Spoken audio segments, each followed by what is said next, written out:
Welcome back to Theoretical Nonsense. Today we're going to be breaking down the love car displacement and deep diving the Institute of Interdisciplinary Studies, Superbacteria, Kegels, penis envy, and college degrees. Stay tuned. Welcome to Theoretical Nonsense, the Big Bang Theory watch-along podcast. No PhD required. We're the podcast that recaps all the episodes of The Big Bang Theory. No spoilers. So hop into your favorite spot, Make yourself a grasshopper, and enjoy the ride. Hello, Ryan. Hello, Rob. How's it going? Amazing. How are you doing? I'm doing pretty well. Well, I'm ready to talk the love car displacement. I'm excited about this one. Compared to last week's last episode, it's better. It's what I would want in an episode. Yes, it is much better. Love the that Bernadette and Amy are in this. Love it. They were great. I always love Bernadette, but Amy showed some great stuff in this as well. Made it really funny. I was going to say that this episode reminds me of an episode of Frasier. It's one of my favorite episodes. I think I've probably even mentioned it before, where they're at a ski cabin and they're all trying to figure out where everybody's sleeping, and Frasier because they had Daphne's the two girls. girlfriend. Yeah, Daphne and her girlfriend are there, and then Guy, the gay ski instructor, is there thinking Niles is into him, and they're all swapping bedrooms at night. So one of my favorite episodes reminded me of it, and I'm not surprised that I absolutely love this one too. Yes, I love this one too. Just like seeing them on like a trip together and everything. Just how Sheldon has to like take control of things, what they do, like it's basically like a road trip and like a trip together. Yeah.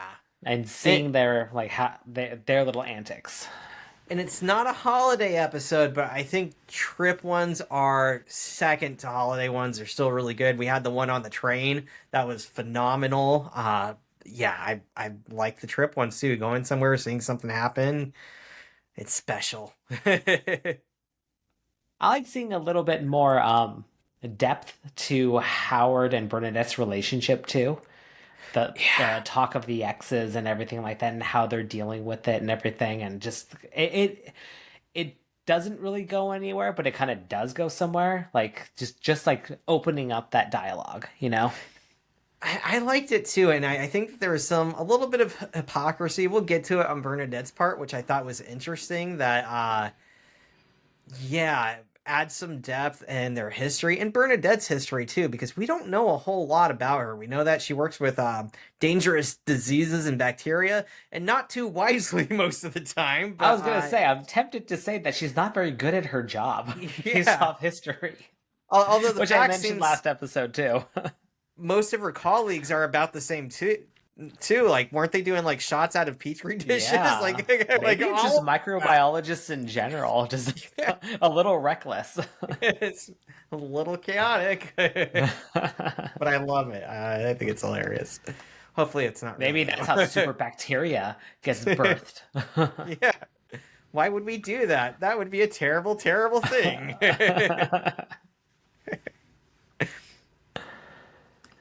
Well, all right, before we dive into it, don't forget we have an email at theoreticalnonsensepod@gmail.com. Shoot us an email and we'll read it. Leave us a review. We're on Apple Podcasts and Spotify.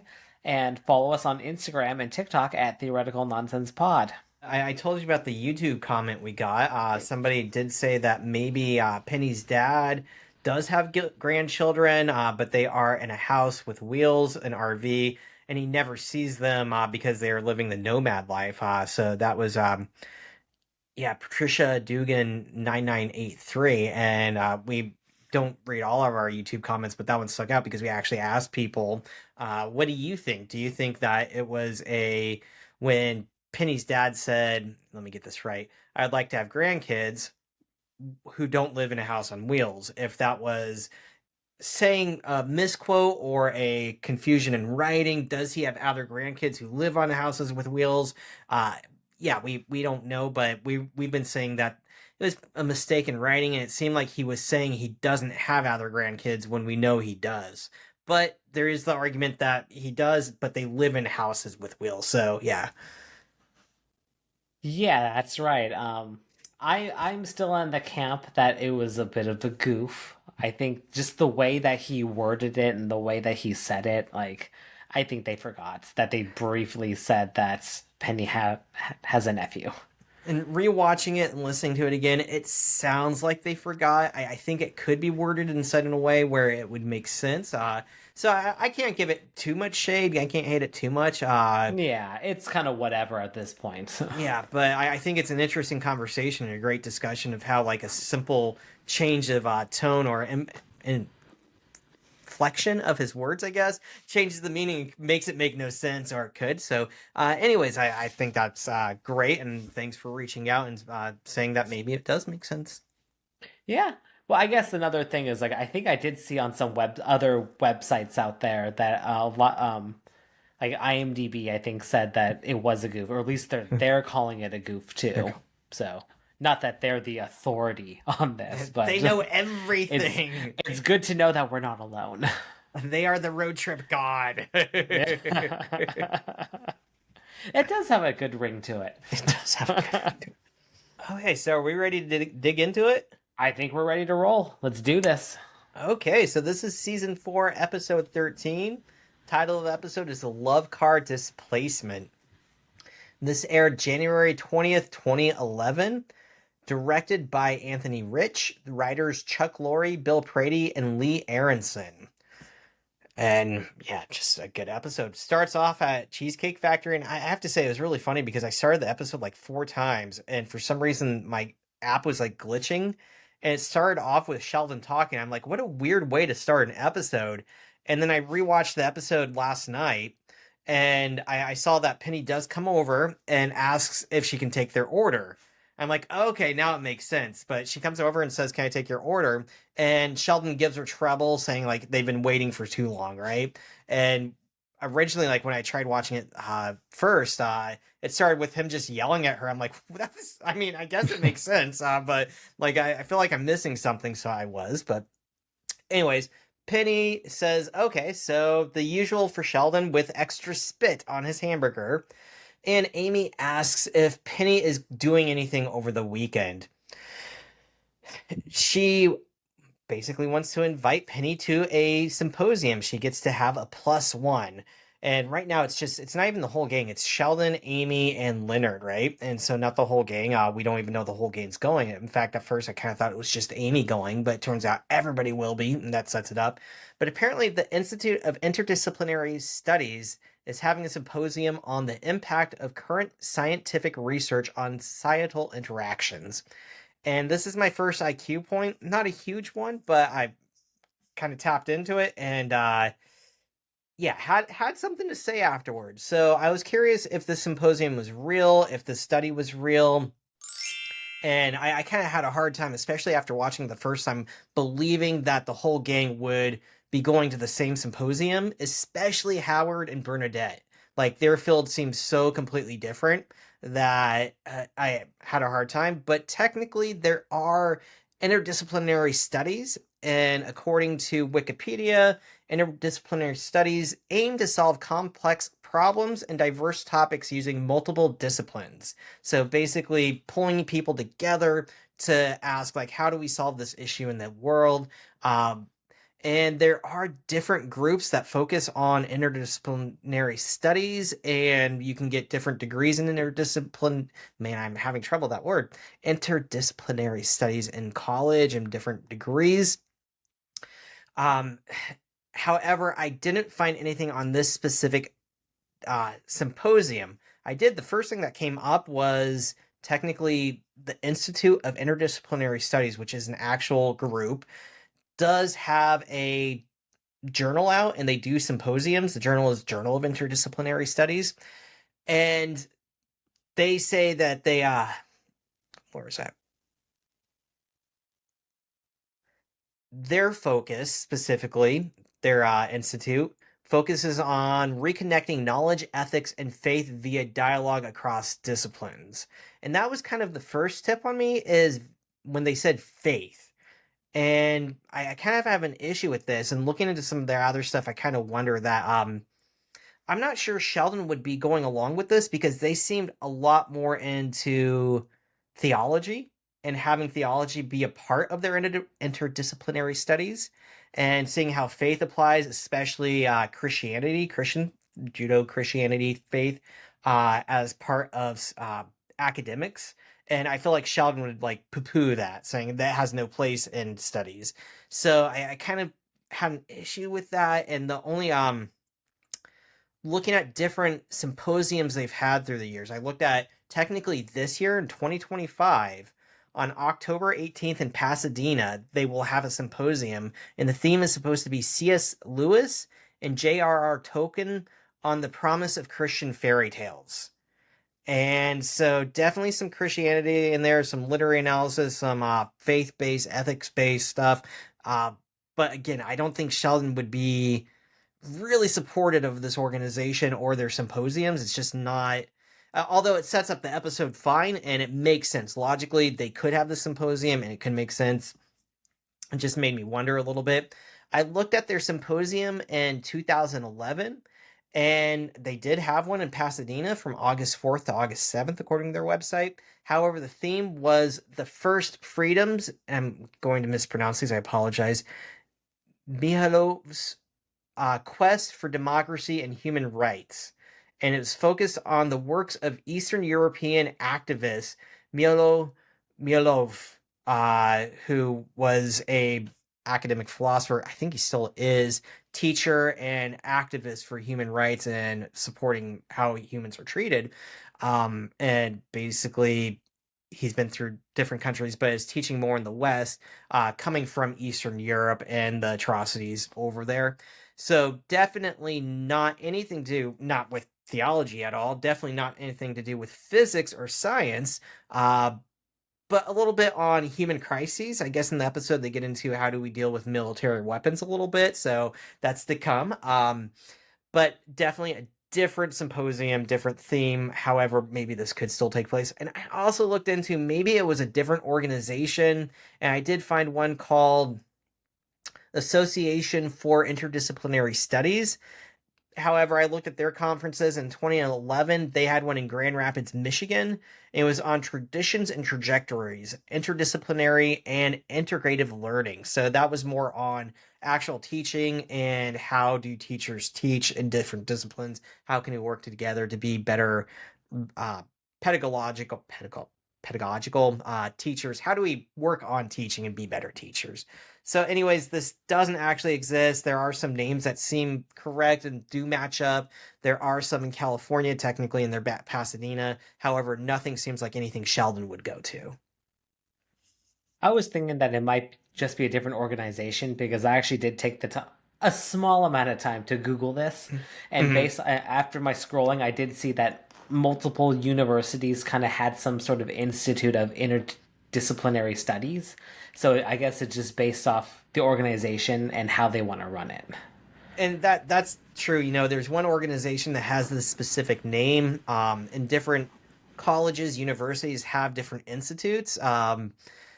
So it makes sense. I think they're probably all related and they probably know each other in some way or shape or form. So for the logic of the episode, it definitely I can buy it. It makes sense to me. I was just really curious how much I'm logic guessing, yeah. I is that was based guessing on. that only one of them was probably approached, and it probably got brought up at like dinner or something. And then they're like, "Oh, well, do you need some more guest speakers? Because I'm sure I could incorporate my topic into this." I'm sure that's kind of how it played out. Yeah, and that's kind of how, you know, I've never been on a panel at a conference, but I have friends who have, and usually it starts off with that. It's either somebody approaches them and they start talking, they're like, "Oh, I could put something together," or they see the invite and they're like, "Hey, that's something that would be fun," especially if it's like all expense pay, right? Yeah, fuck, I'll put something together with my friends. So it could work. It seemed a little too contrived, a little too easy, especially with Bernadette in there. But you know, I'm not going to give it too much. Hey, I think it's fun and it could be possible. So yeah, I'll go with it. Yeah, Um, let's go with it. yeah, Suspension of belief. exactly. I can do it. I can do it here. I can do it. We have faith in you. You can do have it. thank you. They have faith. So they have all been invited to speak, and I thought this was interesting because at this point I thought they were all going to be on different panels, but they are all on one panel. And actually, I'm probably more okay with them being on a single panel. Sorry, my dog. Being on a single panel because that makes sense that one of them heard about it and got them all involved as opposed to them all putting together their own independent things. Yeah, it So does seem to make more sense. Penny says that she is sorry, I have plans, and Amy says, "Oh, but you're my best friend." And this is kind of a shock to everybody. And Amy says, "Well, don't you read my blog?" And Penny says, "Don't feel bad. I didn't even read Leonard's blog, and I was sleeping with him." And so I get a +1 point for being like Leonard here because I don't think Kelsey, if I had a blog, I don't think she would read it. She definitely doesn't listen to my podcast. So, yeah, I Yeah, understand how Leonard feels more than I feel like Sheldon probably does read Amy's blog, and Amy would read Sheldon's blog if he I think he does have one. Does he? I don't remember. I think he does. Yeah, he doesn't mention it once. I think it's got mentioned like once or something like that. Yeah. But yeah, Christina has never. She got like 10 minutes in the first episode and was like, "Yeah, I think I'm good." Good, I'm good. And so Amy finally explains that it's an all expense paid trip to a spa in Big Sur. And this is where Penny's eyes just kind of open up like, wait, spa in Big Sur? I have you been to Big Sur? I have not. I hear good things. I watched that show as that not Pretty Little Liars, Big Fireflies. I with Nicole Fire. Kidman and Oh.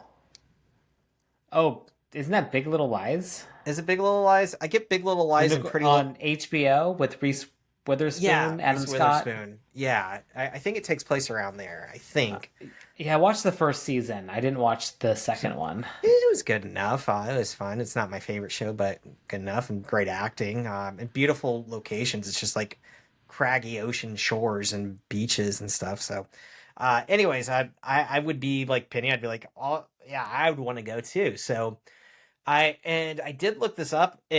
They're looking at a road trip of 5 hours and 33 minutes, which sets up the episode for that's a decent road trip. It's not a huge road trip. I've been on longer. I've done road trips across the country. What's the longest you've been on? I did two across the country. I Across the did country? one starting in Seattle, going to New York, and then Hmm. Seattle to Florida, doing more like an L shape, going down to Southern California, then cutting across. Did you do it with other people or just yourself? Yeah, it was a group each time. So the first one in New York, that was three other people. So it was it was like one sedan that we Hmm. took. We were pretty smart about it. We actually did rented a car one way, and then we flew Hmm. back. But then we had to rent a minivan the second time. That's you need something big to get people in and Yeah. get all your shit in there too, right? For that long of Yeah. a trip. I don't think I would ever do something like that again. I can't imagine doing that long of one with friends. I did Texas to Seattle with my dad, I think a couple times. I did like New York to Nebraska with my ex-wife several times. I've done Texas up to Pennsylvania by myself a couple times. But I've never actually done like Washington to California. That Which, or yeah, I was actually. It's funny that we're talking about this. I actually just I don't know why I was thinking about this, but I randomly did a trip to Bend, Oregon, yeah. just because I remember like I had like it was like what right when I first got into the working world. And then like I was like 22 or 23 at the time, and I ended up having like a long weekend, and it was that first taste of freedom. I was like, I could do whatever I want. I'm an I'm adult. gonna I'm gonna drive to Bend, Oregon because I like their beer. Shout out to Deschutes. That's Yeah. specifically the reason why I wanted to go because they offered like a tour of the brewery, and I was like, oh fuck yeah, let's do it. So I just called up a couple people, and they shockingly enough they said yes. Like, you know what, I'm free. It's like, oh cool, let's go. I went to Deschutes one time, and I've only been there. I've been to Bend a couple times, but I went to Deschutes, and it wasn't a great experience, and I don't know No. exactly what happened. I didn't go on a tour. I just went and had a beer and like got some cans and maybe a growler filled. I can't remember what I got. And Kelsey was with me, and like I left. I go, was that a bad experience? She's like, that was a bad experience. I'm like, what went wrong? She's like, I don't know. Like it was weird because like Oh. things just weren't jiving. I don't know if they were having a bad day. I think it was just like they didn't see me at first. I couldn't get an order, and then when they did, there I don't remember. I just remember it kind of being like I would like to go back and get a better experience because I think that they have a generally positive atmosphere. It was just like it was weird, and I think All right, so like day shoots is at 50% right now. it's a little good, a little bad. 55th, that's still winning because it's not passing, but it's still winning. Um, Kelsey and I, when we like had been dating for like 3 months, went on a road trip, and we went down to was it Ocean Shores where the rocks are from the Goonies and Depot Bay too. We went down there, and then we cut across and went into like Bend, and then came back up through Portland, and that's an interesting like 3 month date. Like you really learn if you like somebody on that type of trip. Yeah. And Bend is like what 8 hours away from Seattle. It's a I think about. about Yeah. so it's a little bit more than this one. Yeah, definitely. But I just I don't know how I would do on a road trip. Well, you know what? To be fair, with my friends, we did Australia, and when we went there, we rented a car and drove up the Gold Coast and did several days worth of driving. And I don't remember a lot of. It was terrifying because you're driving on the other side of the road, and we were stopping so frequently that it seemed more like a tour than it did a straight up road trip. But other than that, I don't know how I do from like Washington to Florida, man. All right. So, anyways, 5 hours, 33 minutes. I think that's a fair road trip. I don't like, I think that's a day trip, not a super long one, but still a fun one. And Big Sur makes a great location for them to be going to. So, okay. Penny says she can make it happen for her best friend and gives Amy a bear hug. Amy shouts out, "Please don't touch my breast." And like she's like randomly, and Penny's like, "Wasn't going to." And Amy says, "Just establishing boundaries." So at least they have boundaries on the road trip, which is good because they might share a bed later. We'll find out. Sheldon says, uh, Penny really can't go on the vacation because to take a vacation, she would actually have to do her job. Penny says he shouldn't piss off people who handle his food. Amy sides with her, says that's a really valid principle. That made me laugh. And Sheldon says he trusts Penny will follow the official California restaurant workers' solemn oath of ethics and cleanliness. And I get a point here for being like Sheldon because I'm sure maybe not as an adult, but I know my parents have fed me shit like that as a kid. Believed there was a oath of ethics by food handlers. And I remember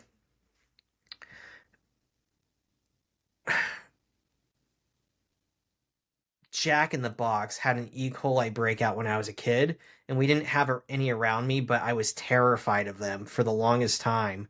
And my parents were like, "Oh, you don't have to worry about it. There's no more E. coli." I'm like, "How do you know there's no more E. coli?" And then like I remember in middle school, It happened there was again. Because it happened not multiple times with Jack in the Box. it wasn't Jack in the Box, it was strawberries. There was like salmonella on strawberries. And Oh. I didn't want to eat strawberries for the longest time. And my mom had a friend over from California, and she's like, "Tell my kids that the strawberries are fine." And she's like, "Yeah, yeah, the bugs on the strawberries aren't sick anymore." I'm like, "There's still bugs on the goddamn strawberries." Wait, And so, what? what? I was What? worried about salmonella. Now you're telling me there are bugs? Bugs and the bugs were sick. That's how bad the problem is. So yeah, I don't know. I could see my parents making up shit like that, and I'd probably believe it. Hopefully Sheldon isn't as gullible next time, but. Okay, so he believes that Sheldon has fallen fallen to Leonard lying to him about the oath of ethics and cleanliness in California. And Amy says she doesn't believe there's such a thing. Sheldon realizes that he's been lied to. And we cut to the credits. And we have the opening. Now we're in the apartment. It's morning, and Sheldon is getting everybody ready for the trip, giving the rundown. He scolds Raj for drinking more coffee, says the first bathroom break isn't until Danny's located in Bakersfield. That's about 2.5 hours away.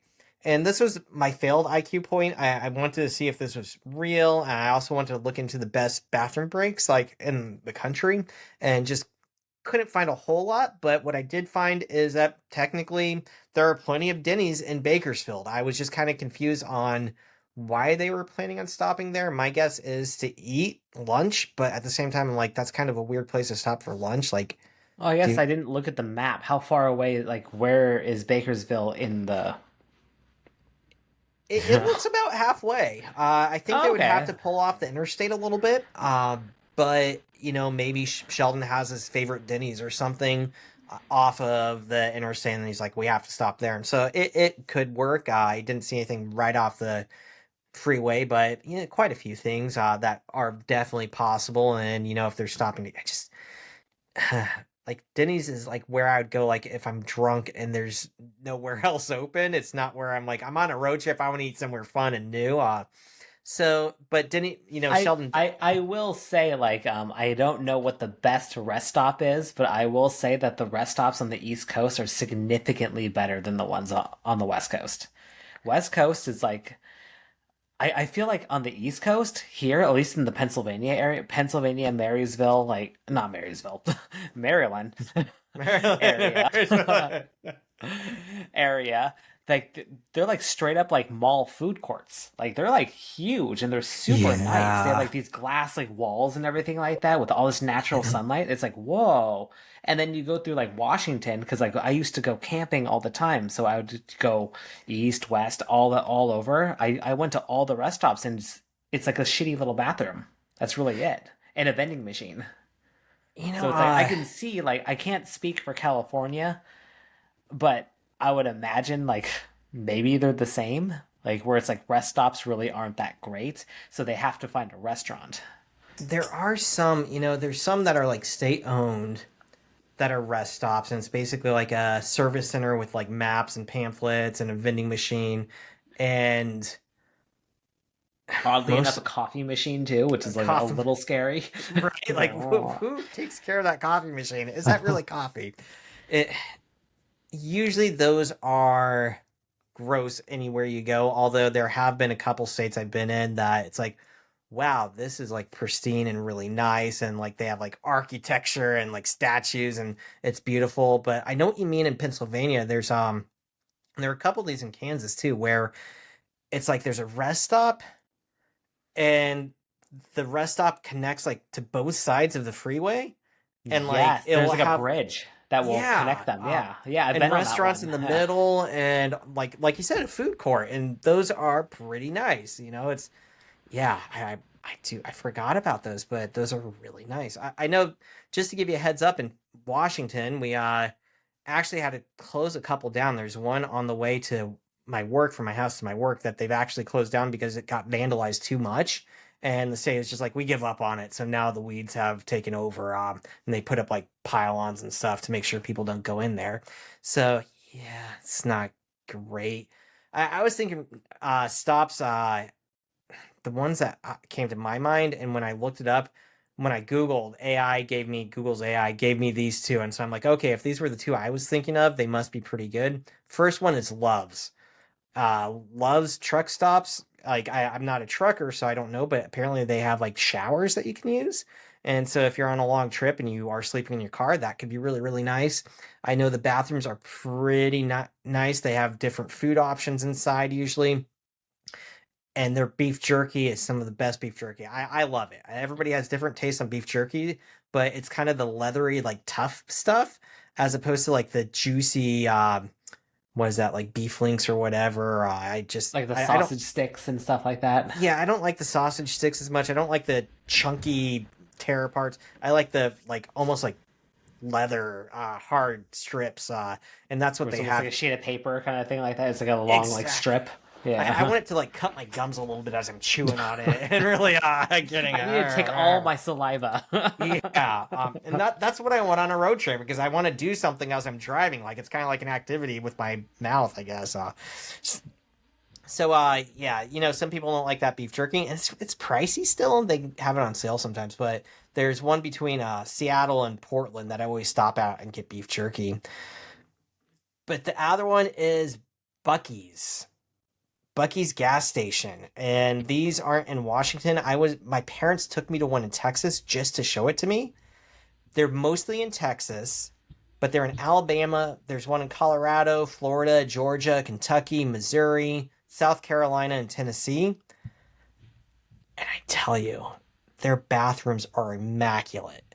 And I think it's because they have like a full time, at least when I was there, it seemed like they had a full time employee just taking care of the bathroom, like one for the guy side, one for the girl side. And that was like their whole job. And they also had like food stations set up. It was huge. It was beautiful. And it was bustling. So I could see why that one gets brought up as a great um, rest stop. But again, Buc-ee's isn't in California, so they couldn't stop there. But there are Loves on the way, and I would say that if they weren't stopping for lunch, Loves would make a good truck or rest stop too.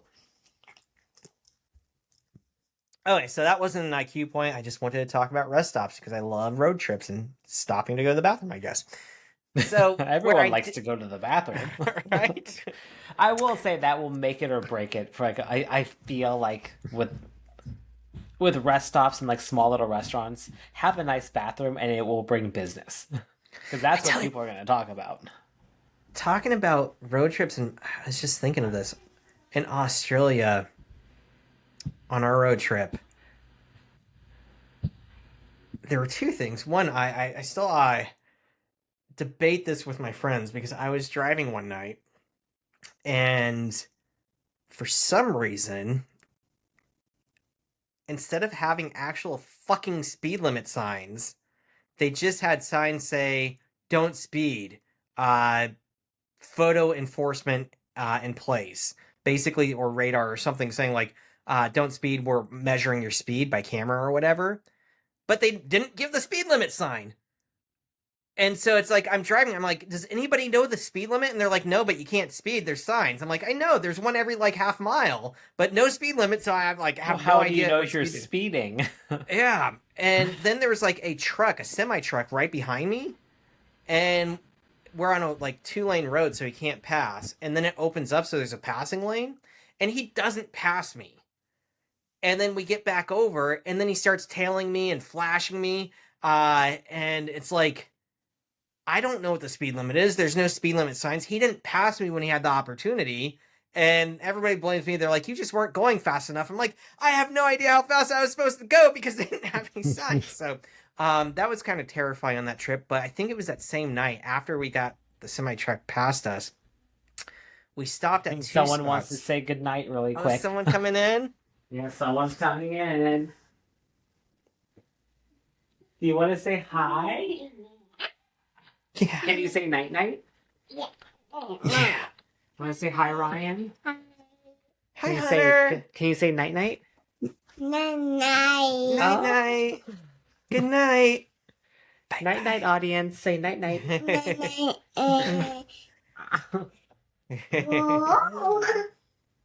Oh, it's not night time for you, Belle. No. Aw. I'm not even sorry about that. Fair enough. Yeah. Night. All right, back to Uh, it. back to it. So, on this road trip that night, actually, it might have been a different night. I can't remember, but I remember thunderstorms were rolling in, and it was getting kind of spooky. And we stopped by a little convenience store to get some snacks because we were still an hour or two away from where we were stopping for the night. And I need to talk to my friends if they remember the same thing, but I remember like it was almost like a converted house into a gas station convenience store, and like half the house was like just I don't want to say duct tape, but almost like plastered into the other part. and the other part like had kind of like a sitting area and the counter and the cashier, and then the other part had like a couple of rows of snacks set up. And like we go in and there's just like huge spiders in the aisles, and they're kind of Ugh. creeping. And there was like I want to say there was a light on the floor. Something was weird with the lights, and it was kind of like in my mind like shimmering, kind of like a horror movie strobe light. And the spiders were kind of like going boom, boom, like marching towards us. Like I think we grabbed some chips. Oh, they had some hot food there, but we're like, we're not gonna fucking eat their hot food. That's terrifying. So we grabbed some chips and left. And then like the rain actually started coming in. We had to go to the bathroom, so we stopped at a actual like state or national rest stop, I guess. But it was basically like a outhouse. And I remember in that case, the doors kind of like banging in the wind, like a horror movie. And I'm like, we just saw the huge spiders in those aisles. I'm like, what's in there? There were huge spiders in there too. And like, I don't want to touch anything. I did go, and I remember us all being like terrified. I'm like, can somebody like watch the door to make sure I'm not like stabbed? Because this is terrifying. But yeah, anyways, there are some bad rest stops out there. You have to be careful. Yeah. Oh.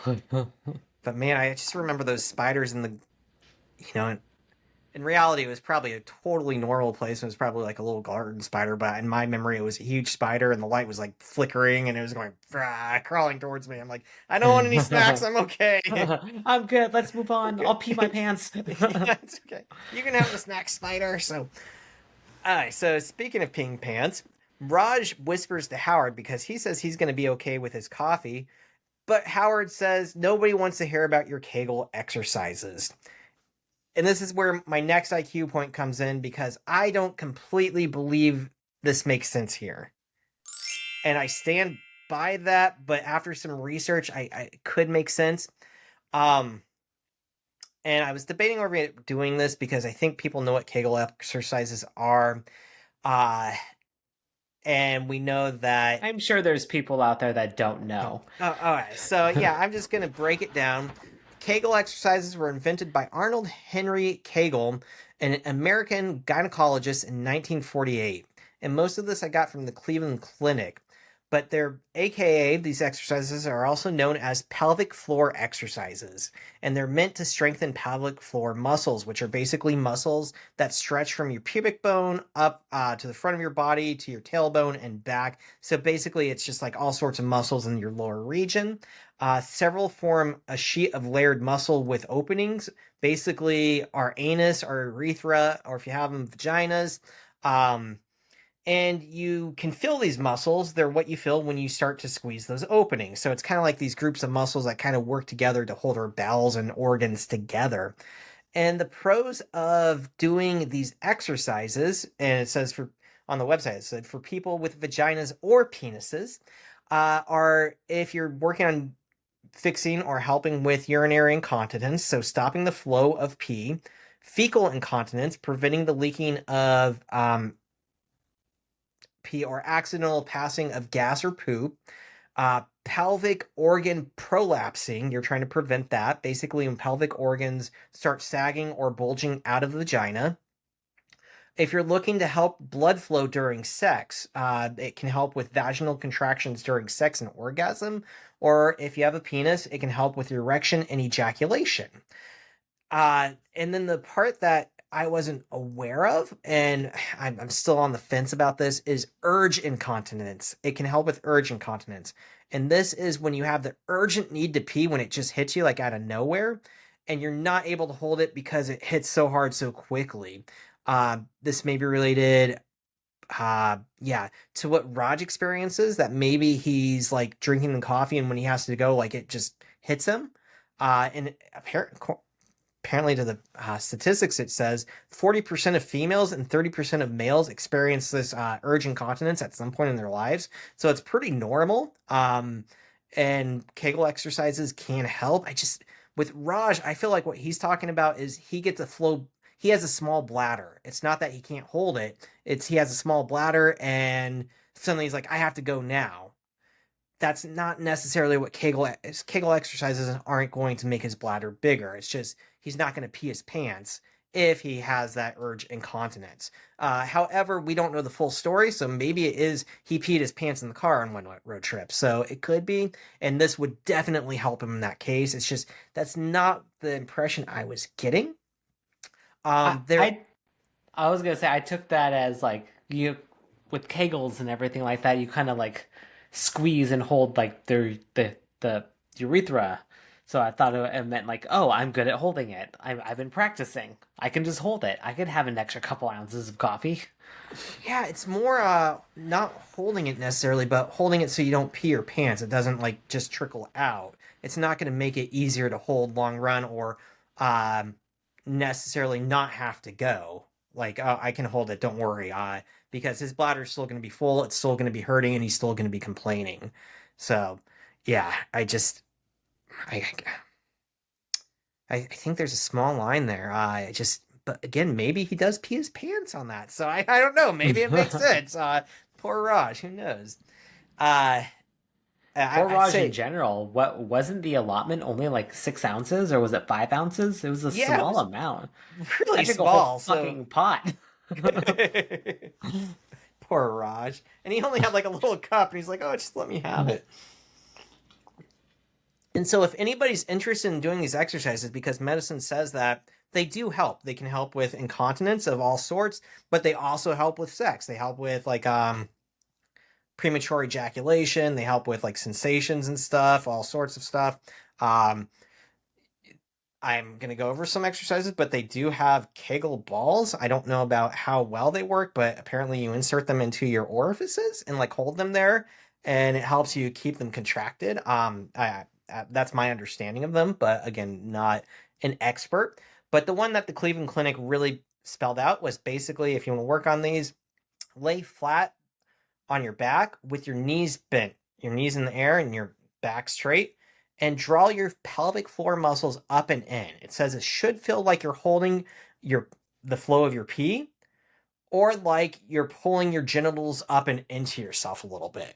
So you're kind of contracting and holding all those muscles, and they say to tighten them for 3 seconds and then relax for 3 seconds, and that's called one Kegel.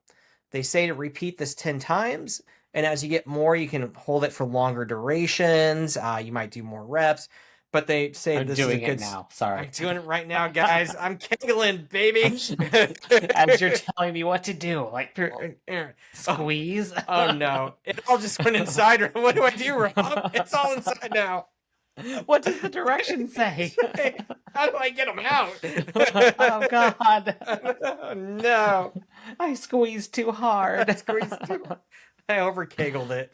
Um, and they say to do a set in the morning, a set in the evening. And they say that expect changes if you have incontinence in 6 to 8 weeks. So it does take a little while, and you might build on that. But apparently, people do have good outcomes. It can definitely help depending on the symptom and what's causing it, but can definitely help with some stuff. So I was kind of interested in hearing that it does actually work. But also I just I think with having a small bladder, that might just be genetic, or it might be something I know like if you have a stomach, if you don't eat uh and you're on a small diet, your stomach shrinks, and then you have to eat a lot to fill it up. So maybe like you can train your bladder a little bit, but at the same time that can be dangerous. I've heard horror stories of people's bladders actually bursting, and I'm like, that's Oh God. terrifying. So, or I guess that can happen with intestines too. What's his name? Matthew Perry had it happen. I read his autobiography, and he had his intestines like pop, right? So, and then like people didn't want to work on him because actually surviving that's like really, really low. And doctors were like, I don't want to be responsible for killing Matthew Perry. So like nobody wanted to work on reconstructing his bowels, but somebody did, and he lived for a while. So, but yeah, so maybe it's just genetic. Maybe Kegels do help a little bit, but it seemed a little not quite on. But again, for sake of disbelief, I can let that one go too. I think it's funny. Yeah. Yeah. So now we all know how to kegel. We're all kegling. Let's kegel. I'm kegling right now. Kegling. Every 3 episode. You seconds. kegling, I'm kegling. Oh man. All right, so Sheldon starts breaking up the car seating on a touchscreen television with he's using what looks like Nintendo avatars with me characters, and I'm Yeah, just gonna that's throw what it it kind of out looked there like. that don't get into politics too much, but I gotta throw it out there that I was so excited about pre-ordering a Switch and I was ready to stay up, and then the fucking tariffs came and Nintendo said, we're not going to do pre-orders, and if we do, expect to pay like 25% more, 50% more or something. And I'm like, Gross. I'm not going to pay $700 on a Switch 2. So things are. Oh, anyways, I just Sad. want. It's I that was like I was on spring break and I was like, yay, Switch 2. Boo, no Switch 2. It was a roller coaster of emotion, Isn't guys. there a break right now, or is it what was it the break only with China? I think there is a break, but I Yeah, don't it's a know 90-day. exactly. And the So notion is it's 90 days, but at the same time, it's so unstable and unpredictable. I don't think that they're anybody's probably just willing to, raising the price anyways. yeah, taking any risks. And I kickstart a lot of board games and I play a lot of board games. I tell you, the board game industry is terrified, and there's a lot of talk because people are going out of business. One response is, why don't you just print it in America? There's no factories to print them in America. So we could construct those, and maybe 5 years we would have the industry to be able to do that. But right now, people are just going to go out People of can't business. wait that long. Yeah. Yeah. So the board game industry, the video game industry, it's all going to sadly suffer. So I yeah, guess you'll but just have to go back to Diablo 4. just Diablo 4 in it, or maybe some checkers. Maybe I play some of the goddamn board games I already own. Yeah. I don't want You to got play enough those. of I don't want to play those. Go back to old school chess. Chess. Got some checkered pieces. Yeah. I don't actually have a board, so I'm gonna have to make my own paper pieces. I cut them out. I also hurt myself a lot as I cut the pieces out. So yeah, I thought it was funny that Sheldon was using Nintendo-like avatars for their car seating. Amy got Penny upgraded so that she could be in their car, and she did it by saying that Penny would be the best if they got stranded in the backwoods. I love it. Somehow they'd be stranded in the backwoods going on a 5-hour journey on I-5. It's not going to happen, but her I love this like little side joke that they do that that how manly Penny is. I she's got love brawny that. hands. She's like, I don't have brawny Yeah. hands. And Leonard even chimes in. He's like, they're bigger than mine. So, but yeah, I kind of try to look. I don't think she has overly big hands, but No, I think yeah, it's part of the joke that they're gonna do. It's gonna be a reoccurring thing that we're gonna get for like a long time. And it's I a kinda fun like joke. it. It's Though. it's a fun little joke that like she's definitely more masculine than all of them. She's tougher than all of them. Them as academics are just more of like the weaker breed. Yeah, and they make fun of them all, so I'm okay with it. They all have their issues, right? So Yeah. I think it's funny, and I think it's also funny because she doesn't actually have brawny hands, so it's kind of funny No. just that the notion that it's a joke even though it's not true. So it's Yeah. why even say it's kind of like did you ever see Team America? World Police? Yeah, Yeah. where Matt Damon's Long the bad time. guy and his only word is Matt Damon. I don't remember that part. I just remember them speaking Arabic. Very, the And- jihad. The Turka, international sign of jihad. distress is just waving for help. Yeah. But yeah, Matt Damon was one of the villains. It's been a long time since I've seen it, but I remember him being a bad guy.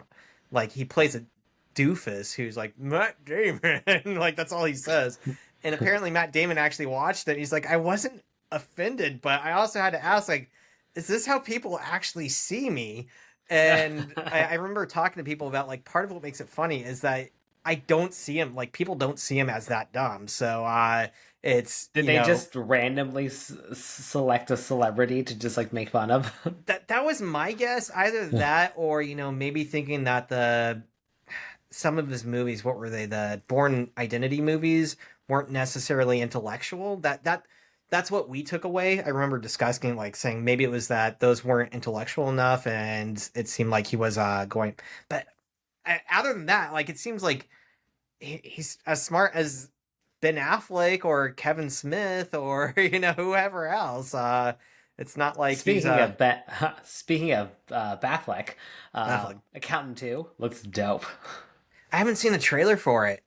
Oh yeah, it looks It's great. look Oh good. my god. Uh, I feel like they're leaning more into like the best parts of the Accountant one was like all the action and him going on like the killing and everything like that, being the yeah, assassin. And now they're just like, fuck it, let's just lean into it. kind of like John Wick style. Like, oh yeah, Yeah, like people we're with the going for action. it. Who cares about the emotional resonance of the family and the dog? Like, it's Yeah. just get into the killing. So yeah, brownie hands. All right, so we flash forward and we are in the car, and Sheldon is on a walkie-talkie, and he's trying to talk to the car behind him. And there's no response, but he says, "Howard, you promised." And finally, Howard starts talking, and he's calling in The for Star Wars reference, like Red Leader and Red 5. Oh, I didn't even pick up on that. Is that what it was? The Yeah, that's Modern? Sheldon is Red Leader and he's calling out to Red 5. It's a reference to Star Wars A New Hope. Luke is Red 5. And I don't know why he wouldn't want to. I know he's the leader, so he has to be leader, but it's like, dude, Red Leader died. So, and come he's on not the now. hero. Oh yeah. Yeah, so Red 5 is the hero, so it's like Howard is the hero, so he should be a little bit more, you know. Nice catch, Rob. I don't know why that didn't click. I remember them saying it, but it just kind of like, okay, my brain just kept going. I always So- liked Empire on Hoth. I like Echo, the Echo Squadron. Mhm. I just like that word, Echo. I don't know why I've always resonated Have with you me. ever watched or read any Lock and Key? No. Stephen King's son wrote it, and it was a comic book, but then it got turned into a show as on Netflix. And the show is kind of a teen, not rom-com, but almost like a teen fantasy romance. And the book was more just like straight up horror oriented. But there's a well key, if I remember, and like it opens up the well house, and you're able to talk to the well, and it brings back echoes of people who have died.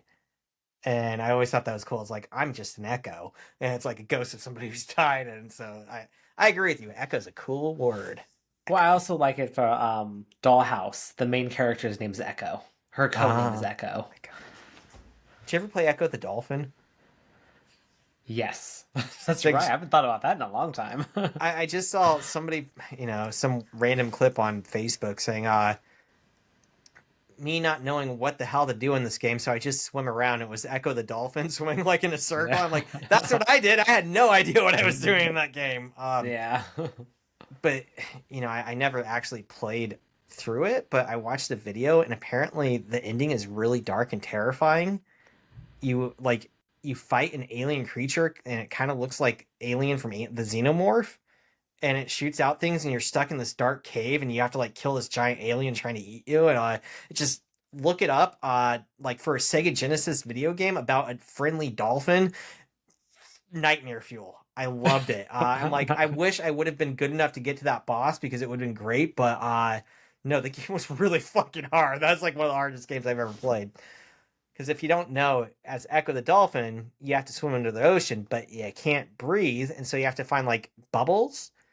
And so every part of the game, like you're constantly searching for bubbles while you solve puzzles.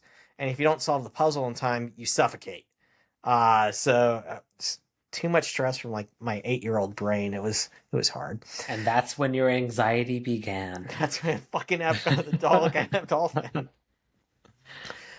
All right, so Sheldon checks in for their quarter-hour update, and Howard is still right behind him. And apparently radio contact is sufficient. There's no need for Howard to extend his middle finger. A wave of the middle finger salute, I guess. Penny asks if Amy and Sheldon will be sharing a room, but they don't want to jeopardize their relationship by getting to know each other too well. He says nothing sours friendships more than familiarity with their toilet routine. And Although I agree with him, I'm getting a point for not like Sheldon because I would argue nothing solidifies a friendship more than getting to know a toilet routine. It's about bonding, really. Yeah, if you want it or not, it's bonding. And I'm shy. I don't want people to know it. So like to actually bring somebody in and say, I'm going to let you know this, I don't think it sours. I think it's like we are that close now if we want it to or not. And like I said, going on a road trip with somebody at 3 months, like you get to know toilet routine if you want to or not. Like that's part of a road trip. You're gonna get to know them very well. So 1 point not like Sheldon there. Leonard says that he can vouch for that, and Penny calls him out like, hey. And he says, no, not you. And he kind of nods towards Sheldon, which, I thought it was just about the dumps he was taking. But, technically Sheldon has a whole toilet routine set up in the mornings where he has like 7 o'clock, right? And it has to be They have a right schedule, on time. and They have the Leonard schedule. has to stay on schedule per the roommate agreement. And then Leonard says Penny's was an eye-opener too. So I don't know exactly what that meant, but Penny has some sort of toilet habits that were an eye-opener for Leonard. Yeah, I don't know what that could have been. Yeah. I was just thinking some hefty logs dropped off at the toilet. That's where my brain went, but I mean, she works at the Cheesecake Factory, so who knows what's brewing in there. Exactly. Although it could be, just how much time she takes for makeup too, something like that. It could be a lot less or a More lot innocent. more wholesome. Yeah. I don't know. When Yeah. it comes to toilets, I just always go to pooping. That's like my go-to. Yeah. I'm thinking of Scrubs, where they talk about everything comes back to poop, and they get Dr. The Toilet. musical episode, yep. Yeah, things about poop. Yep. Oh, so Amy says that she's not too worried, and Penny's gonna bunk with her instead of Amy bunking with Sheldon, and that she makes the perfect travel companion because traveling makes her constipated. That's gonna come back up. They're in the other car now, which is going to be dubbed the Love Car, which is the title of the episode, the Love Car. Bernadette wants to see the keynote address, which is Superbacteria, Global Apocalypse, or Exciting Research Opportunity.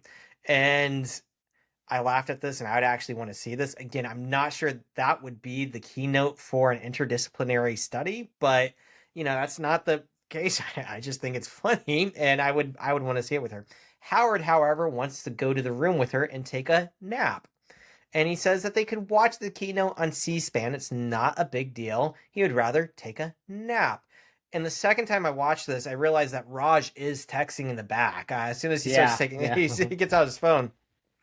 And Bernadette's like, if you're so tired, just take a nap here in the car. The phone rings, and Leonard has called because Raj has texted him, since Raj can't talk to Bernadette, and says Howard is actually talking about sex. He means sex when he says nap. I love that Bernadette thanks Raj. She goes, oh, thank you, Raj. Like, so awkward. Oh, thank you, Raj. she just goes, oh, thank you, Raj. Back to Sheldon's car, and he's playing a guessing game. Oh, I did a little bit on Superbacteria. Oh, go for it. Yeah, so the keynote is...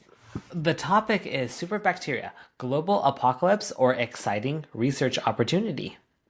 So, what is it? Will it be a global apocalypse, or is it just an exciting research opportunity?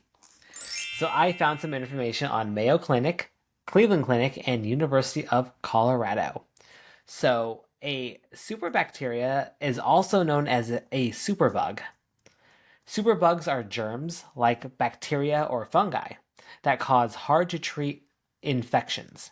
Most superbugs are bacteria that have developed antibiotic resistance, the ability to survive antibiotic medications. Superbugs are dangerous because they can make you seriously ill in the time it takes to find treatment that works. Any bacteria strain can become resistant to antibiotics and become a superbug. Each year, about 3 million people in the United States, so that's just the United States, are are infected with a superbug, and about 50,000 die. And there's actually been a huge rise in the last few years of superbugs because of COVID. Mm. Because when COVID hit, we didn't know how to fight it. So the solution, at least what we thought was the solution, was to pump people full of antibiotics. And we've actually done like IQ points about this and that. We've done an IQ point in the past, and we've also just talked about this multiple times. It's But one of if my you biggest don't, fears. So it's if you don't need antibiotics, don't take them. Don't Mhm. just preemptively take them because it will fuck you up. Which is why I stand It, by they should be prescription based, because if they're just over the counter, people will take them whenever they have a sore throat. And the sore throat could be allergies, it could be your diet, it could be acid reflux. And all the antibiotics are doing are killing out the weakers and making stronger bacterium. It's terrifying. yeah. So in the future, super germs or super bacteria or super bugs could actually become a global apocalypse. Mm. I mean, if you ever watch or played fuck, what's that the zombie one that's like really big right now? The Last of Us?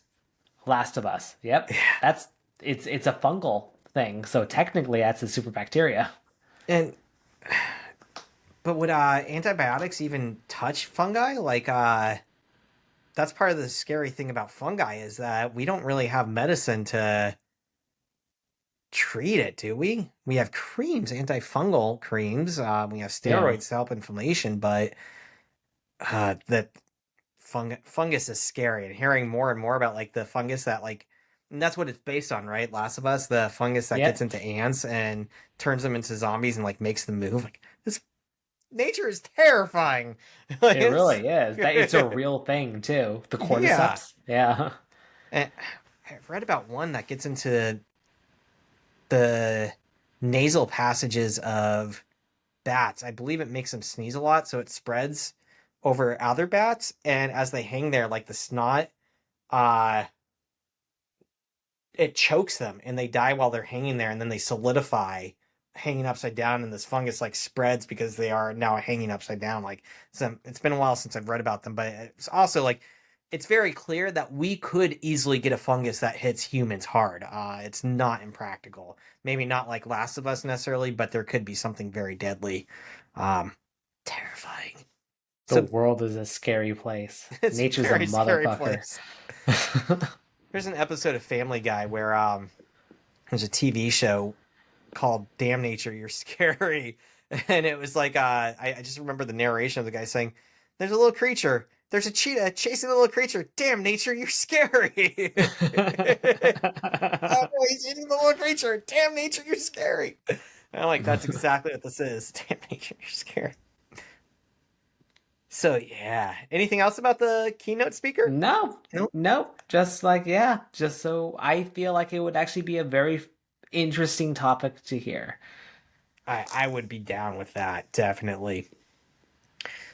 So they're playing a game in Sheldon's car, and Leonard asks Sheldon if he's an element in the actinoid series. Amy asks if he's a radioactive when found in nature. And then Amy asks again, saying if he's in the lanthanoid series. And he stops her and says, no, it's Penny's turn. Penny looks a little dismayed and asks if he's food. And he says that that's not making sense. That's not in line with what they're talking about because he's on the periodic table. She mentions it's a table. The table could have food on it, so logically it makes sense. Sheldon says Penny isn't lead car material anymore. And Penny asks who made him road trip god, and he points at Leonard. This really made me laugh hard. He goes, Leonard goes, it was a late night vote. We were all exhausted. So they actually had a conversation. Technically, it's not road trip god, it's travel supervisor. And Penny says, what happens if somebody just stands up to him? What will he do? And next thing, she's in Howard's car. She can't believe they actually kicked her out, and everybody just let him kick her out. Howard doesn't know what they could do. He is the travel supervisor at all. After all, Bernadette says this is the better car, and they call it the love car. And then they start singing "I Got You, Babe," which really made me laugh too. And Penny starts talking in the walkie-talkie. I apologize. I'm so I'm so sorry. sorry. And the music continues while as it shifts to them being at the hotel. And Amy says she missed Penny, and Penny looks at her and is like, "I missed you too." So she had a fun ride. She learned her lesson. And a new There must have been a guy lot of karaoke in that car. I love it. It reminds me of the beginning of Christmas Vacation where they're singing Christmas carols, and technically it's Leonard, right? Is in the back seat as a kid, Yeah, that's right. Yeah. and him and his sister, what's her name, Juliette Lewis, are Yeah. looking just so annoyed with their parents singing Christmas carols. Um, a new guy enters. His name is Glenn. Says hello to Bernadette, and apparently he's doing a global warming panel, and it's going to be called "Remember Snow? A Look Back." So we have a guest actor here. His name's Rick Fox.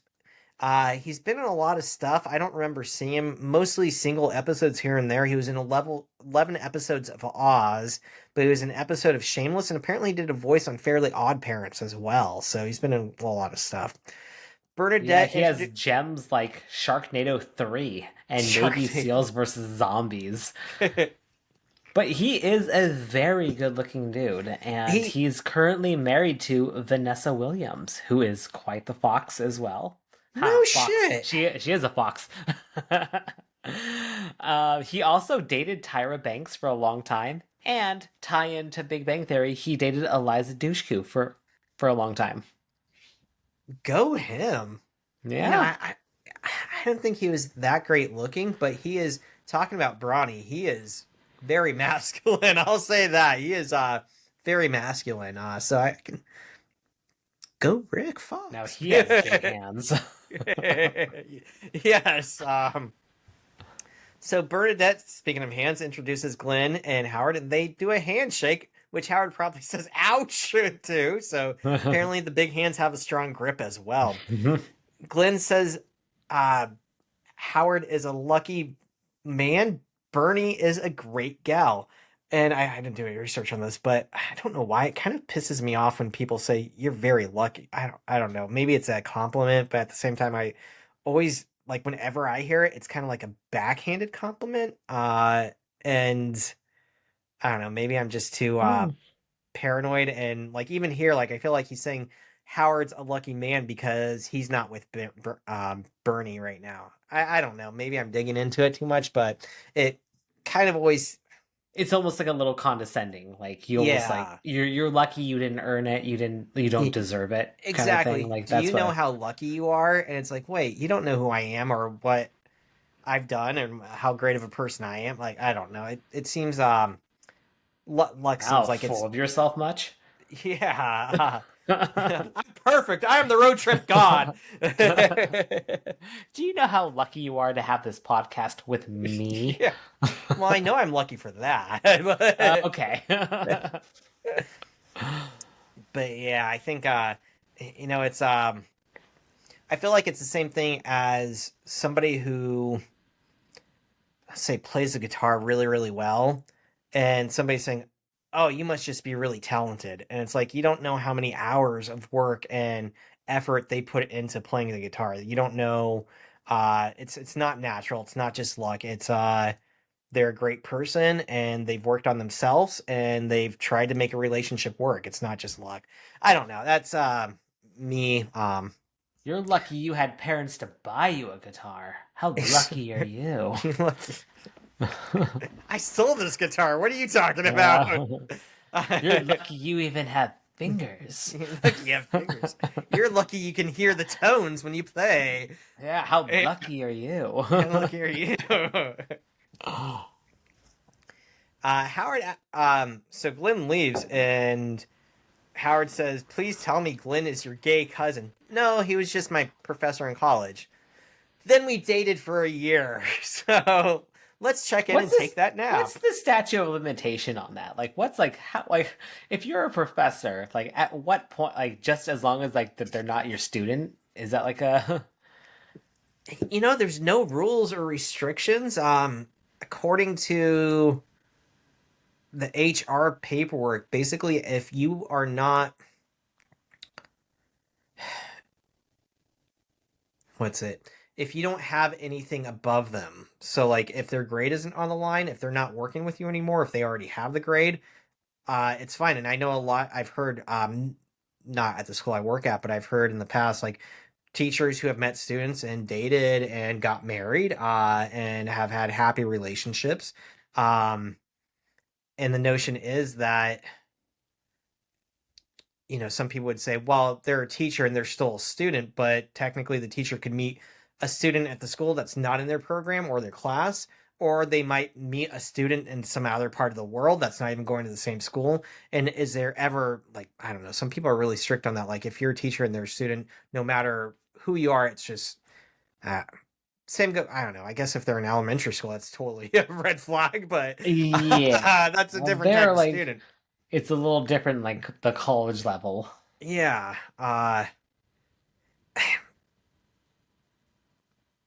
She's an adult. He's an adult. He had her as long as he's not holding her grades over her and has, finished and they start talking afterwards, or if it's something different where grades aren't even on the line, like if it's like a critique circle or a mentorship program. I don't know. I'm probably a little bit more loose in thoughts on that.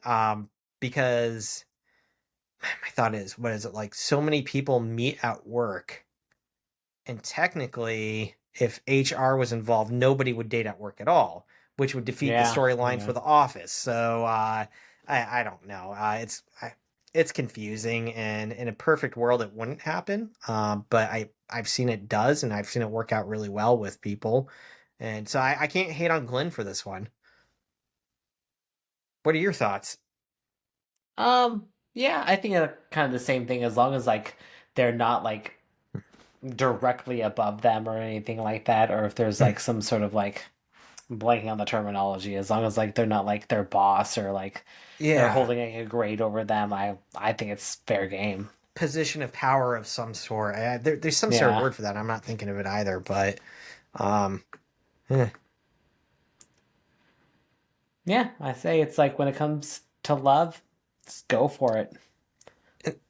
And people would also say about age, because people were like, well, if you're 10 years older than somebody, you shouldn't be dating them. You have a position of power because you're so much older and they don't know what they're doing with their lives. So I'm like, I don't know. Which is weird. I just read an Reddit article of, it was one of the Am I the Asshole Reddits, and Yeah. a 30-year-old guy was hitting on a 19-year-old girl at her birthday, and it became clear that the whole situation was all fucked up. Um, and but everybody else is saying she was 19, you shouldn't. I'm like, well, if we're gonna make like statute, like 18 is the legal age, there's nothing legally wrong with that. And if she had been 22 and he was 32, everybody seems like that would be okay. So why is it that 19 is some, like, is it the drinking age that we're now saying is the okay age to actually date older men? Because a lot of younger women like older men. A lot of older women like younger men. Demi Moore and Ashton Kutcher, right? Yeah. So I don't know. I think humans like to make up all these ethical quandaries, and that's not to say there should be a legal age. I just don't know if 18, maybe it should be 21, and I don't know. Yeah, I know. It's like when you are that age, you think like, "Oh, I'm 18. I'm an adult. I can do whatever I want." Blah blah blah. And then as you get older, you kind of realize like, "Wow, they really should raise that age limit. They really like should make 21 or 22 like the legal age. They really Yeah, should." I mean, mental maturity isn't peaked until like you're 20, 28, 29. and it's not even just like, oh, girls mature more faster than guys. Like, not mentally. Like, mentally, everybody's kind of figuring their shit out until their 30s and then above. So Yeah, I don't know. And I know Demi Lovato has that song 17 and 29, right? Have you heard that one? I have not. It's about her dating the guy from 70 Show. Which one? Um, the foreign exchange student. What's his name? Oh, Fez. Yeah, Wil- Wilmer Valderrama? yeah. Pretty sure Valderrama? him, because he's also in. Unaccompanied Minors, and every time I watch it at Christmas, Kelsey points out, she's like, "That's the guy who dated Demi Lovato." When she was 17, he was Yeah, 29. he was 29. Oh, yikes. And her song, she wrote it when she was 29. It's about being 29 and realizing dating a 17-year-old is bad, but also realizing like when she was 17, like she thought she knew the world, and so he took advantage of that. And it's absolutely Mm. true. But again, saying mental maturity, and it's confusing, and just because you think you have it all known, it doesn't mean you do, and there's people going to take advantage of you. I think Parks and Rec actually had like a really good rule. I think it was half your age plus 7. I've heard that one too. Half your age plus 7. And that's Because the appropriate level. the notion is that it's not necessarily like half your age, but like there's a ratio there, and as you grow older, you're more inclined to be on the same level. And so like, two 19-year-olds are at the same mental maturity level, like they're probably going to hurt each other because they don't like neither of them has shit figured out, but at the same time nobody's taking advantage of it, the other person. Yeah. That's my understanding. So yeah, half your age plus 7. I think that's how can we make that a law though? um, and it seems like again with these older individuals, it seems like Glenn might be a little older than Bernadette, but not much, right? We're talking maybe like 5 years, 6 years, and definitely I within don't the. know. He actually like I know he's a good looking dude, but he definitely had like some grays and everything like that. He definitely seemed like he was at least in like early 40s. And Bernadette currently is probably the same age as everyone else. She's still in school, so probably like mid to upper 20s. So Keep thinking they're about 30, so 10 years I apart. guess half your age plus 7 it actually does qualify then. If he's in his 40s and she's in her later 20s. It's right on the cusp. But the thing is, when she was in school a few years ago, would it still? The ratio is a little off, yeah. Yeah. So maybe that's where it's a problem. But at the end of the day, he seems very respectful of her, Yeah. and very nice, and like they ended on good terms. So it's not like if he wasn't like abusing her or taking advantage of her, it's like, oh, we just didn't work out. We went on some dates, and Yeah. Well, they dated relationships for a fascinate year. me. Yeah. We dated for a year. And anyways, okay, back to it. Howard is I know. not Back to Big Bang happy. Theory. Um, it's just that I read that Reddit and was so caught up with it because I'm like, why do we have the age thing if age gaps are so big? Like, why do we not like modify the laws? That's probably something Sheldon would talk about. Like, why don't we get more specific with this if it is that big of an issue and clarify? Anyway, so Howard is not okay with this. They are in the room and he gives the bellboy $5 to make Sheldon wait for his bag. And they close the door, and Howard brings up Glenn right as Bernadette starts kissing him, and they kind of have this interchange of, well, what about Glenn? And Bernadette's like, I don't want to talk about my ex-boyfriend right now, right before a nap. And it's becoming clear that Howard's uncomfortable, and it gets down to he basically never thought that a girl like he would have to worry about a guy like him while Howard dated a girl like Bernadette. Something pretty offensive, right? And Yeah. she is offended immediately, and I love he realizes he fucked up, and he tries to backtrack, and he's like, I meant the opposite. And she's like, I was too pretty for a guy like him. He's like, yeah, let's Yeah. go for that. Yeah, let's go with that one. Um, and here, I'm going to say that I feel a little, what he said was horrible. Like he should not have, like he should just shut his mouth. But at the same time, I can understand feeling a little insecure, and I don't think it was something that should have been blown off necessarily. If you're making out, not a good time to bring it up. But at the same time, like later on, she says something that kind of is like, there's a few double standards here. So I don't know. We'll get to that. Uh, we're at Penny and Amy's room now, and the toilet flushes. Amy comes back and says, "No luck. Remind me to try again in an hour." and sits down and says, "Girl talk." And Penny's like, "What the fuck?" And she starts talking about, "Do you subscribe to Freudian concept of penis envy?" And I didn't do. Did you do any research on this? Because I was like, we've Yeah. talked about Freud, we've talked about him being disproven, Well, so we I never wasn't sure. talked about specifically penis We envy, haven't talked about penis envy. but we have talked about Freud and the faults of Freud. Whenever I think about penis envy, I always think of Blade 3 with Ryan Reynolds and Parker Posey. And apparently Ryan Reynolds dated Parker Posey for a little bit, like in the story, in the movie. And she talks about having penis envy. And I remember there's a line where he goes, "Unlike other vampires, her teeth are in her vagina."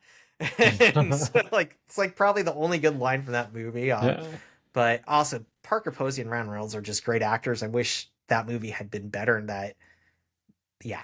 Anyway, so Parker that's what Posey is in the new season of White Lotus. Just started she that. is. And every time like she comes up, I tell Kelsey, I'm like, "That's Parker Posey," and Kelsey has no idea. I'm like, "It's fucking Parker Posey," and she's so Parker Posey's good. amazing. I'm surprised that she isn't bigger. Yeah. Like she hasn't been bigger. Like when did I start following her? Like You've Got Mail or something like that? Because she was like she was the original love interest of Tom Hanks Oh yeah. in You've Got Mail. So she was just like an awful girlfriend and everything like that. Do you ever see Best in Show? Long time. I don't even remember. I know I've seen it, but I don't remember it. She's like a yuppie with this guy who's they're like just like these uppity people, and they have this like dog. I want to say it's like a greyhound who has anxiety issues, and like we've taken him to the shrink, and he has anxiety, and they're like, there's a point where like we need his bee or some sort of toy, and the guy's like, "Well, I went out and bought this like pig or something." She's like, "It's not the same. He needs his bee." And like it's she's so great at like being so catering to this dog, and then the dog's just an asshole. Like it comes down to he She did a needs little his guest bee. spot in Parks and Rec too. She just plays that role so well. She's great. So did you do Well, anything on penis and V? yes. So Tell I me just about kind of want to penises. do a little overview about the Freudian theory of penis envy. So this is information from Medical News Today, Good Therapy, and American Psychological Association. So I'll premise this by kind of just saying that I don't really believe in this, and everything that I'm saying henceforth is just an explanation of the theory, Mm.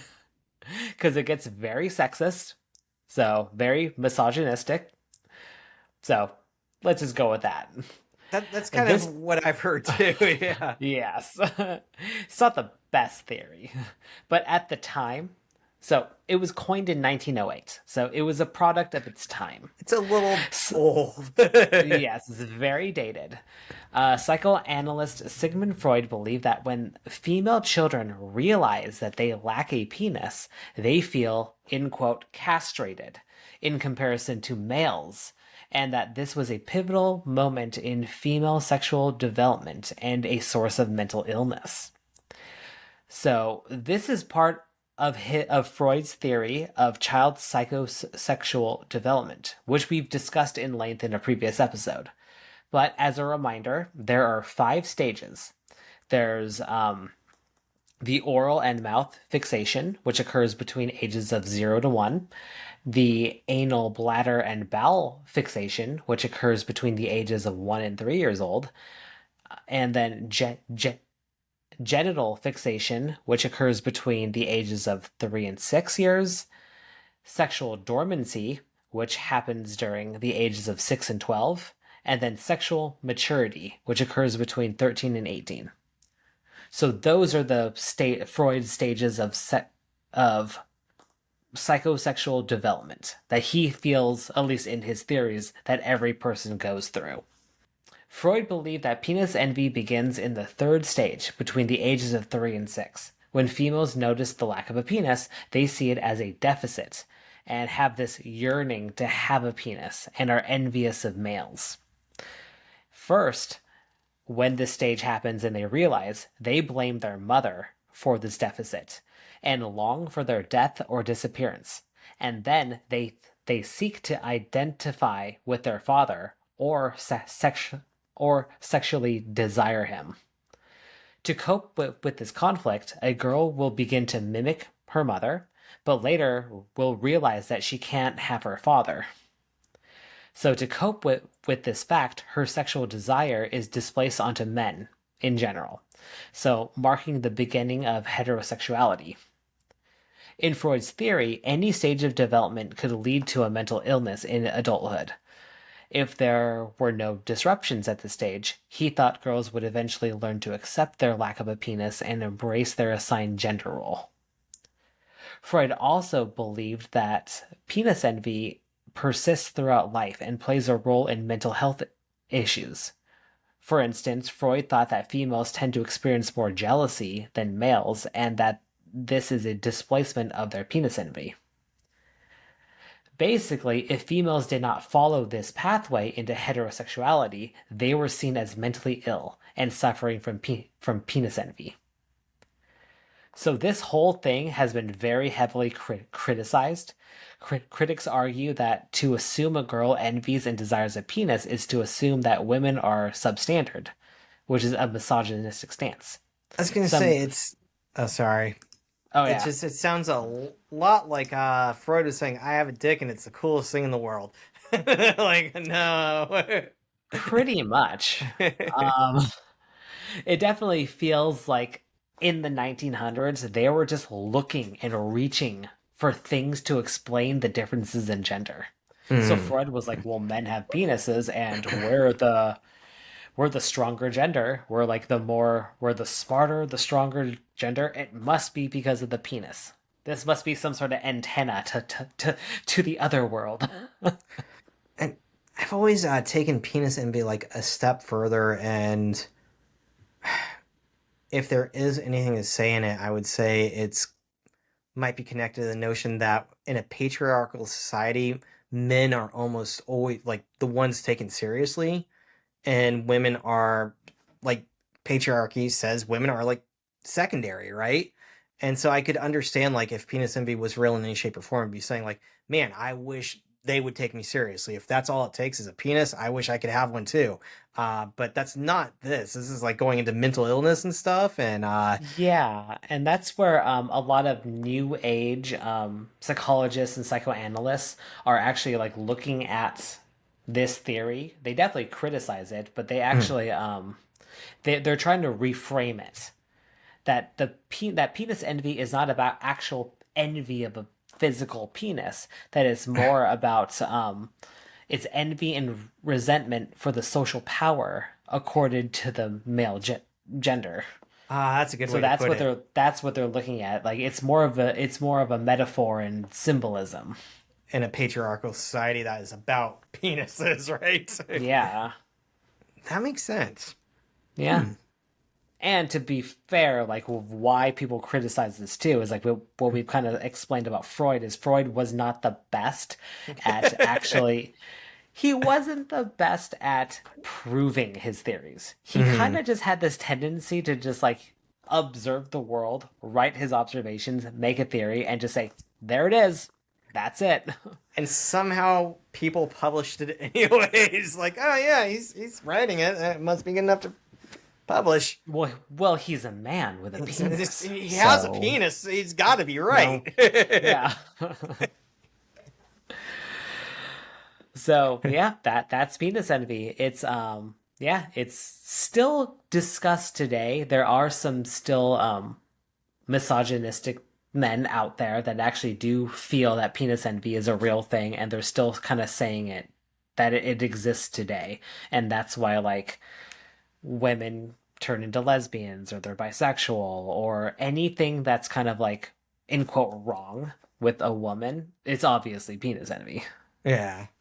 I'm guessing that probably gets brought up with trans individuals too. Like, oh, they just want a penis so bad they're confused. But they're like, confused, and it's a mental illness. Yeah, that's how they're gonna spin it, man. Fuck you, Freud. Yeah, it does bum me out that we loved Frasier so much, and he's a Freudian. Like he actually talks about that a lot. Like he really just like he is a disciple of Freud, essentially. Right. To be fair, is he still a Freudian? Because I haven't watched any of the new. You've watched it. I I haven't don't watched think any he of the new. subscribes as much. I think he Okay. kind of understands that. I think part of the joke is that he's a Freudian, but he knows Freud is kind of a cop out, and Frasier himself is kind of a cop out because he wants to be taken serious. He wants to be elite and smart, but in Frasier, he's a talk show host on the radio. And then in the new series, he spent this like last decade basically being oh a TV talk show host, like Dr. Phil. He's basically like Dr. Phil, and he Hmm. knows he's basically a joke, but it made him so much money he couldn't say no. And there's like episodes where he's talking about like, oh, I had I don't know, it's like cowboy hat hour where he wears a hat and does a dance. So he knows like part of the joke is that the psychology he does isn't completely top tier. And although he wants to be, he can't quite get there, even though he's really, really smart. That's the way I take it, at least. That he's kind of a joke of himself. But we have to laugh at ourselves too sometimes. So, but yeah, it is. I want to say that Frasier itself, when it was getting popular, was like almost 30 years old, right? It's like even more. It's about 30 years old. So Yeah. it seems like, was Freud taken more seriously at that time, or in the past 30 years has he been discredited? I feel like he was discredited before then, but I'm not positive. I'm not sure. Not sure. Yeah. But I So any do know that there is a psychedelic mushroom out there, and it's called the penis envy mushroom. tell me more about this mushroom. It is very highly psychedelic, and it is in the shape of a penis. It is basically the classic, like, little mushroom cap, like what you see like, to look like a penis. It looks like a penis growing out of the ground. Hmm. Yep.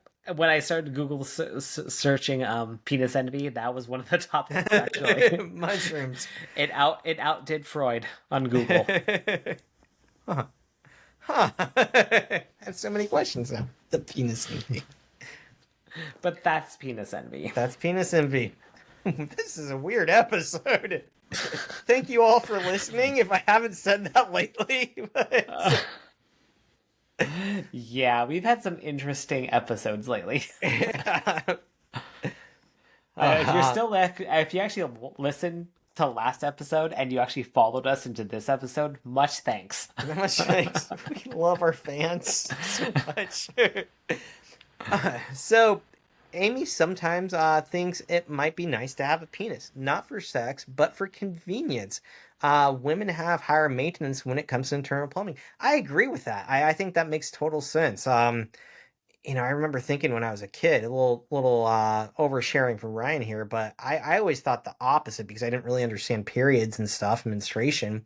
But I'm like, man, guys have everything hanging out there for the world to look at and make fun of. Girls have everything tucked away and it's kind of nice and like kept up like a pocket book or something. I'm like, that makes sense. It looks more like a Ken doll, like actual Ken doll, Barbie doll, I Ken or will Barbie. I will say it is a little challenging when you're wearing sweatpants and you're out in public and That's I, that is one downfall of having the external genitalia. I I was trying on sweatpants at a store at the mall a couple months ago, and they're kind of tight in the downstairs region. Kelsey's like, "Man, those look good." I'm like, "Yeah, but everybody can see the outline of my penis." And she's like, Yeah. "Nobody's gonna be looking down there." I'm like, "I feel uncomfortable." I got them anyways, but it was funny because I'm like, everybody can see my dick. And one of the shop guys like came by and kind of started laughing. Like, I don't know if he looked or if he just thought it was funny because he knew like those were a thing, but like definitely started laughing, and Kelsey and I both kind of looked over. Like, I'm like, see, he gets it, but How wildly unprofessional, bro. I would do the same. But I'm like, okay, they're gonna be like sleep pants. So if they're sleep pants, it doesn't matter if you can see the outline of my junk, because I feel like I'd be arrested for that. Like, it shouldn't be a thing. Like, why? Um, okay. So, anyways, yeah, guy parts do stick out a little bit. So, anyways, I think Amy, I understand, and I understand her reasoning.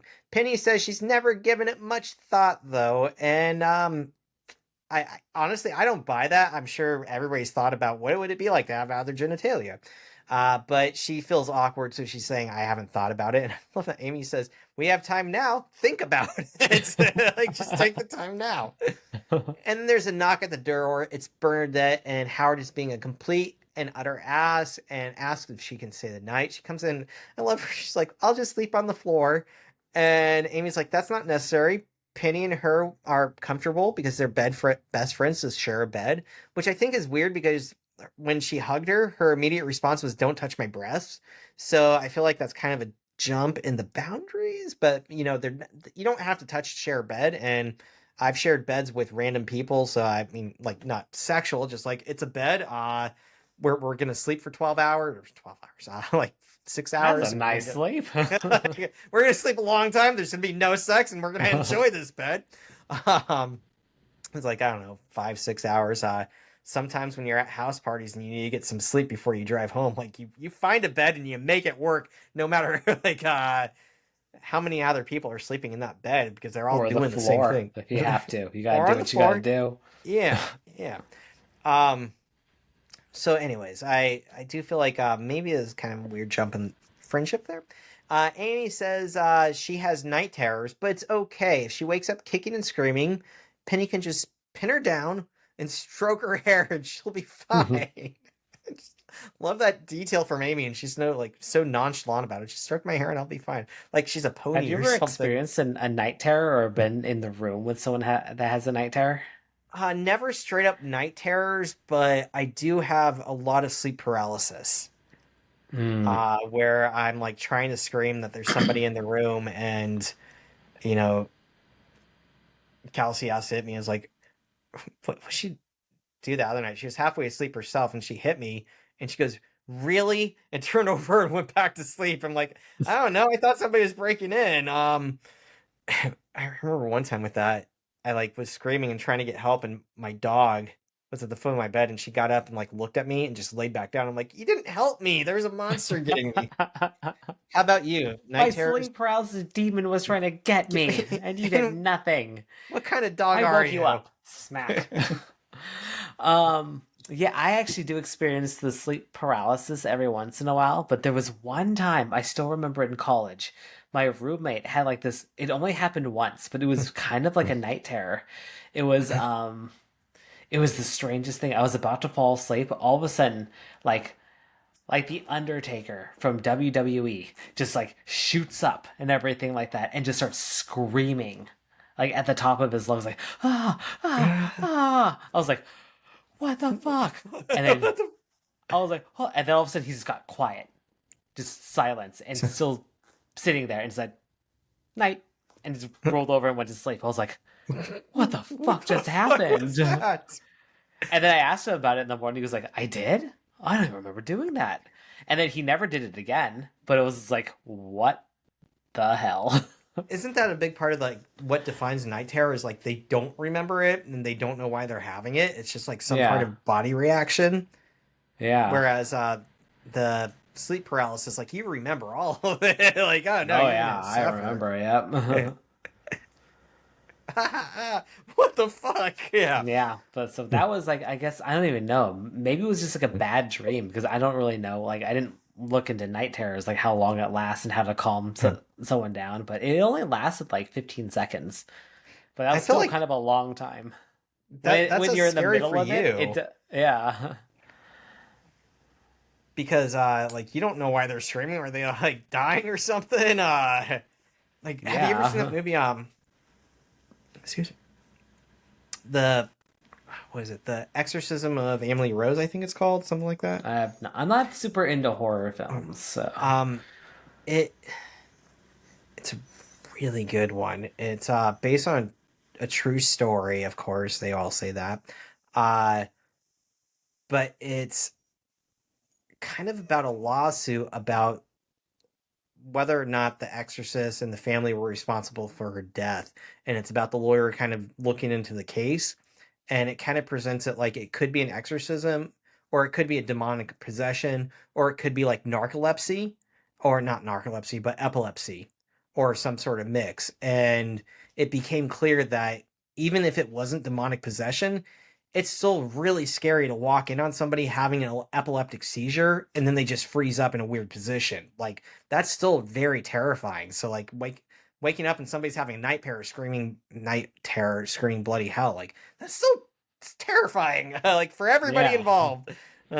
So hopefully I don't have any or have kids who do. I had friends who had siblings who are like, yeah, every now and then they have night terrors. If you hear them screaming, just ignore it. I'm like, what? Just ignore it. What if stuff that's the boy who cried wolf right there? Just You take every scream serious. every scream is serious in this household. All right, so we are now at Leonard and Sheldon's room, and Penny is asking to come in. Howard's being an ass. Bernadette is in Penny's bed, and no matter how much you stroke Amy's hair, she bites. I love that detail. It didn't hit me until the second episode viewing why she's saying that. It's because Amy's had a night terror and she's trying to pet her to help. And she apparently bites if you try to help, so she bites. Penny comes in and Sheldon is sleeping like Dracula. One point, not like Sheldon. I do not sleep like that in any way, shape, or form. Yeah, we've seen him sleeping in previous episodes, and that's just how he sleeps. Yeah, I could, like, even if I'm really tired, like, my go-to position is the fetal position, and I've heard that I string out, I move around all through the night. Kelsey says I will sleep on my back, but my go-to is the fetal position. What about you? Do you have a go-to position? I'm a side sleeper. I'll lay on my back just to kind of like relax and kind of like sink in. But once I'm like, ready to like go to sleep, I have to be on my side. Mm. Not fetal. I'm definitely like outstretched. I remember, like, I've shared hotel rooms with friends, and they always comment, like, I don't think I do it as much as I used to, but I would fall asleep above the covers, like, totally in the fetal position. They're like, Ryan, you look like you have some issues going on. I'm like, I'm just cold. Just Well, like, I'm a that's beside baby. the point. It's just about, just let me sleep. Which, it's weird because my dad does kind of sleep like Sheldon sometimes. Like, I've come in and seen him, and he'll be on his back, and he's got some sleep apnea. How do you pronounce it? Sleep apnea? Apnea? There, apnea, yeah. Where, like, he'll be breathing, and, like, you'll see his chest, like, kind of go up and down, and then he'll stop breathing, and then he'll That's go, scary. and he'll start breathing again. I'm like, what is this? It's Dracula. All right, so one point, not like Sheldon. I do not sleep like that. I'm more all over the place.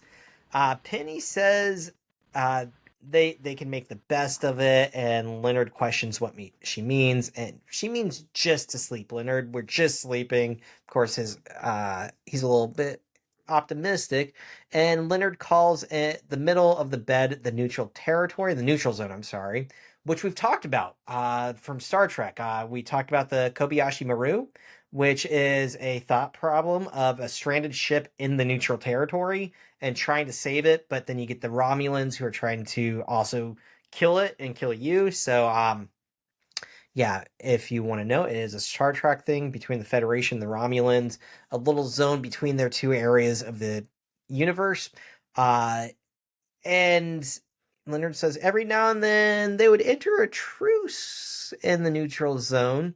Penny says, I'm going to make this make sense to you. My shields are up from the waist down.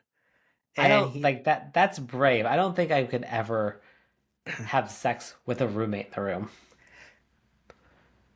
I don't think I Have could. you? Okay. Not that 'Cause I know some people, of. I know some people who have, like, I've talked to some like people in like college and stuff like that, and they've just done it with their roommate, like just to sleep there and everything like that. I was like, well, that's kind of rude. It's Okay. it would be hard because I'd be constantly thinking, how can I not make noise? And then it would be hard to like actually enjoy it because I'm like so concentrated on not making noise. Yeah. I yeah, I can't think of a time that's even been close. But I probably would be okay with a little cuddling and a little fondling. That's Yeah, but but straight up thrusting. coitus is Yes. probably not there. I know. So she But has Leonard wanted, he's down. Sheldon or not, he's down. he's going for it. You take what you can get. Yeah, you Neutral shoot your zone. shot. And she says they're just gonna go to sleep. Sheldon turns on the light and asks, "Are you guys having coitus? And can they guarantee that it won't happen?" And Penny says yes, and Leonard just smiles and says, "No." Nope. I do like his face on that, just like no. Uh, Raj's room, and they got me on this. He's pulling out tissues and getting into bed and turning on the TV. I thought he was gonna touch himself. I, I Uh, I love this scene. Just like it- that little misdirect. Love yeah, and it. he turns it on, and it's Bridget Jones's diary, and he's like, "I'm already crying." And I just want to point out, apparently, there's a new Bridget Jones coming out, Oh, and so I've I never want to seen have a. any of them. Oh, I think you would like them. It's been a Yeah. long time since I've seen them, but I remember the book came out. I never read the books, but I really enjoyed the movie. And I really liked the discussion of body image issues in it because Renee Zellweger gained quite a bit of weight for the role, and the question is, can she still be desired and beautiful at a higher weight than the Hollywood mainstream? And I think she made it work very, very well. It was part of the movie, the story. So I'm curious where this is going because she's like now older. Like I don't know how old in the movie, but definitely like the guy she fell in love with is now dead. So it's the mature side, like he's grown old, had a heart attack or something. So Not a I spoiler much, but I'm whatever. making that up. I have Ugh. no idea. I just know that he's dead. In the trailer, it said he's Oh. dead. It didn't seem like it was some horrible accident. It wasn't like a super genetic bug It or wasn't a Lepoc. super bug. It wasn't fungus growing out of his head. Yeah. Let's put it that way. It's It's actually segues into The Last of the Us. last of it. Bridget Jones was a prequel the whole time. She's writing in her diary and she's like, "There are more cases of fungus today, journal." Yeah. Diary. Oh god. I'm gonna watch that with a new outlook now. Yeah. And so Raj is crying and there's a knock at the door and it's Sheldon. Sheldon needs a place to sleep. Howard is being a complete and total ass. Bernadette is in Penny's bed. Amy bites, and Penny may or may not have coitus with Leonard. I love how that list keeps growing. Yeah. And Raj, everyone's just okay with it. Like, yeah, yeah, it makes sense. And Raj's like, "Okay, come in." And then I love that it's when Raj leaves, it's not because he's annoyed, it's because he gets kicked out. So yeah. Leonard's room, Penny whispers she appreciates letting her stay and asks if he's still mad about breaking up, and she thanks him for understanding. I like that he says that he's getting better at relationships. He's dated 4 women. I think it's weird. We haven't really seen those dates at all, so I don't know if he's making that up or if we just haven't seen them. Well, he said dated. I wonder if he meant like his hookups, because he did have a couple random hookups. Like That's Priya true. was around. There was. We're only assuming he hooked up with Bernadette's friend that took him Yeah, to a wedding. Um, that's a good point. there was there another one? I'm trying to think. But yeah, I'm sure he's just saying dated. Like The he was, hookups. yeah, And he says he's gotten better because he hasn't told any of them he loves them or wants to have babies with them. So yeah, he's getting. Although I have to say that's not necessarily a good thing. Like too much intensity is bad, but like if it's reciprocated, it's yeah. not bad. It's the what is the not the crazy eyes the uh How I Met Your Mother, the Manson versus what is that like if you take the same scenario, it could be romantic or it could be crazy. Oh, that's right. Uh, Oh man, that was later in the series. That was like season 7 or 8 or something. it's like, oh, I wanted to see you, so I looked at what class you taught and I met you there. Yeah. Romantic. However, if you don't want to see her, it's like I stalked you and I'm following you everywhere. Crazy. There was Marshall playing the guitar in Lily's room and everything. On one flip side, it's very romantic, and the other side was like very dark and creepy. He's like, I love you, Lily. It's like different ways to look at it. So, anyways, I don't know if that's necessarily a good thing, but Penny seems to think it's a nice thing for him to say. So it's kind.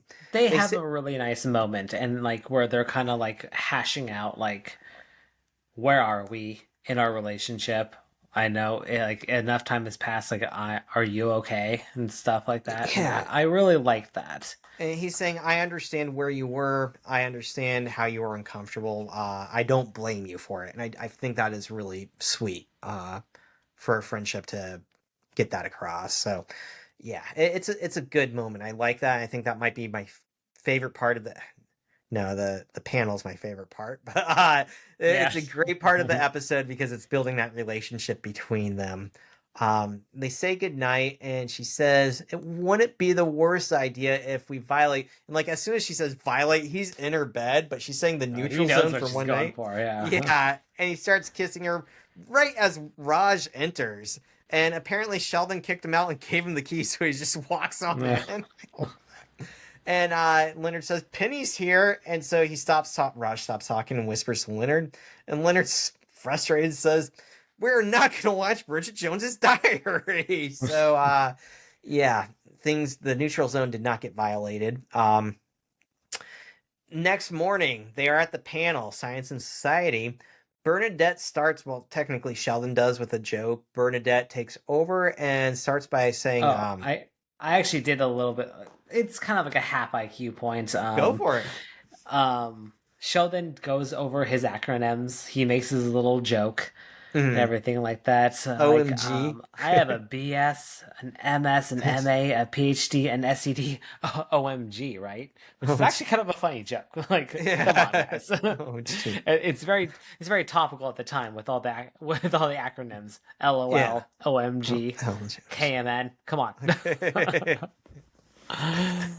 um, but I just wanted to know what a couple of them were because I Mhm. mean I know what a BS. I actually wasn't familiar with an MA. MS I knew was like a master's. I wasn't sure what an SCD was. So BS, Bachelor's of Science. Hmm. MS, Masters of Science. MA, Masters of Art. A PhD, I never really thought about this, but it's actually a Doctor of Philosophy. And then a SCD is a Doctor of Science. I didn't So I know that wasn't one. really, Yeah. yeah, I wasn't very familiar with this one. So I kind of just did like a half dive into this one. That in the United States, this is the pretty much the equivalent to a PhD. Is kind of more or less the exact same thing. But in other countries, it's actually higher than a PhD, Oh. mostly in Europe. So in Europe, a PhD is the start of one's mastery. And once they build an impressive body of work, then they are awarded an SCD. So that's kind of the differences. And it is very impressive that Sheldon has all of those. I know I often have to talk to people because I have an MA and MFA. And people are like, why would you get two master's degrees? And technically, MA is Master of Arts, MFA is Master of Fine Arts. Technically, MFA is a terminal degree, so it's like the highest you can reach in the United States, at least. And PhD, a Doctor of Philosophy, is also a terminal degree, so they're like at the same level. But the way I always point it out to people who ask me, I'm like, if I wanted to go for more education about analyzing literature and understanding how to why writers write like they do and understanding how society influences writing, I'd go for a PhD. If I wanted to learn more about how to write and work with writers who actually write and the actual craft, I'd go for an MFA. And so, like you said, Master of Arts, Master of Fine Arts is more about learning to do the art. PhD is more about assessing and analyzing the art. And they kind of cross over at times, but I think in the United States, because art isn't usually seen as credible or as highly intellectual, I guess, or as real as a job, they're kind of not seen as high. And so people always go for that PhD. That becomes like, we often assume it's like the only terminal degree when technically there are other degrees out there. So, Yeah. and I think, what was the last one? What'd you say? SHD? Something? SCD, SCD. Doctor of Science. I think that's interesting that I didn't even know about that one, and it would make sense that, well, if a PhD's terminal, then this, I don't know what that would be. Would it be a subcategory? I'm curious now, and it would make sense in other countries if PhD's like the start, and then SCD is showing that you've done, like, you've kept up your research and you're doing even more. So potentially, I don't know. It's interesting.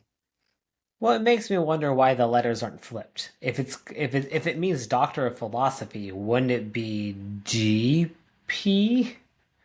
That's a really A good question. DPH? Did you, Instead of did you PhD. DCD? DSCS? Well, it's a PhD, but it stands for Doctor of Philosophy. Wouldn't it be DPH? Doctor of Philosophy? I'm gonna look this up really quickly because my assumption is it's in Latin. Oh. Okay. But I could be wrong. Doctor of Philosophy. But then again, I think I'm wrong. Philosophy is Greek for love and wisdom. PhD. Why is PH before D? Yeah. Yeah. Derived from Latin abbreviation philosophy doctor, where philosophy Got it. represents philosophy. Yeah. Okay. It's spelled different, but it looks like it's philosophy. I can So, accept that. if Latin. you ever have a question about anything language, just say it's from Latin. Like, that's like 90% of the answer. When in doubt, it's Latin. It's Latin. It's Latin.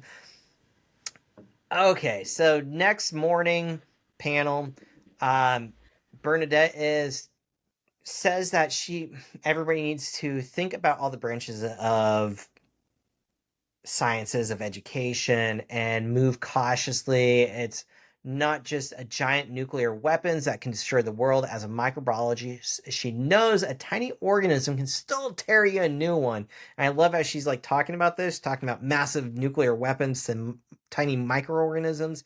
Howard is like, his face just kind of like crumples in on itself as he realizes what she's talking about. Howard chimes in and says that she claims her interest in tiny organisms, but we can assume she spent time around massive weaponry. And I love that how he's comparing himself to a tiny organism. Like, he has no self confidence. Bernadette says that the past is the past, but she could get all the giant missiles she wants. And the rest of everybody else at the table is like, what the fuck? I mean, what And is then happening right now? what is happening? Amy asks if they are talking about women wanting penises because she can weigh in. Love that line, and she looks at I could weigh in on that. Sheldon is shocked and like speechless. He's just looking around all over the place. Raj is taking a drink. He's drinking a mimosa and says he wants to raise a point or two. And he thinks they are talking about penises. He says it so seriously, like, I think they Yeah. are talking about penises. And these mimosas are kicking my little brown ass. So he's getting wasted on the panel. Leonard says he'd like to kick Raj's ass for walking in the room while he's getting back together with his girlfriend. He should have considered something other than getting into the next bed. And Raj says, I did consider something. You didn't want to watch Bridget Jones. Penny shouts out from the crowd, we weren't getting back together as a one-time thing. Sheldon says there are no comments from the audience. And then Penny says, shut up, Sheldon. I get a point for being like Sheldon here. That is, I hear that a lot from my friends. For you to shut up. Shut up, Ryan. Yeah, no, I hear that. I do like how she gets like snappy at Sheldon, but then when Amy says hi to her, she gets all soft, like, "Oh, hi, Amy. I mean, You didn't wrong me, so I guess we're cool." Amy says, hi, bestie.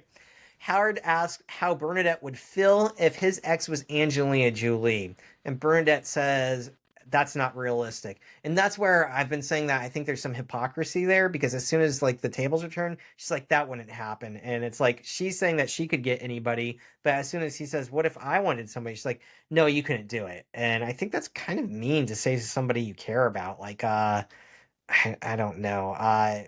If she wants him to realize who she is as a person and support her, then she can't say, "Oh, but you're not capable of it." That was kind of mean. I know she's kind of upset, but that would hurt my feelings if somebody said that to me. Even if it's not unrealistic, you don't have to say it. Raj weighs in on if Howard is hot enough for Angelina Jolie. Raj says no. And, I love that. no. He's Question just and taking answer. the whole panel so serious. Right? No, I'd like to weigh in on that. No.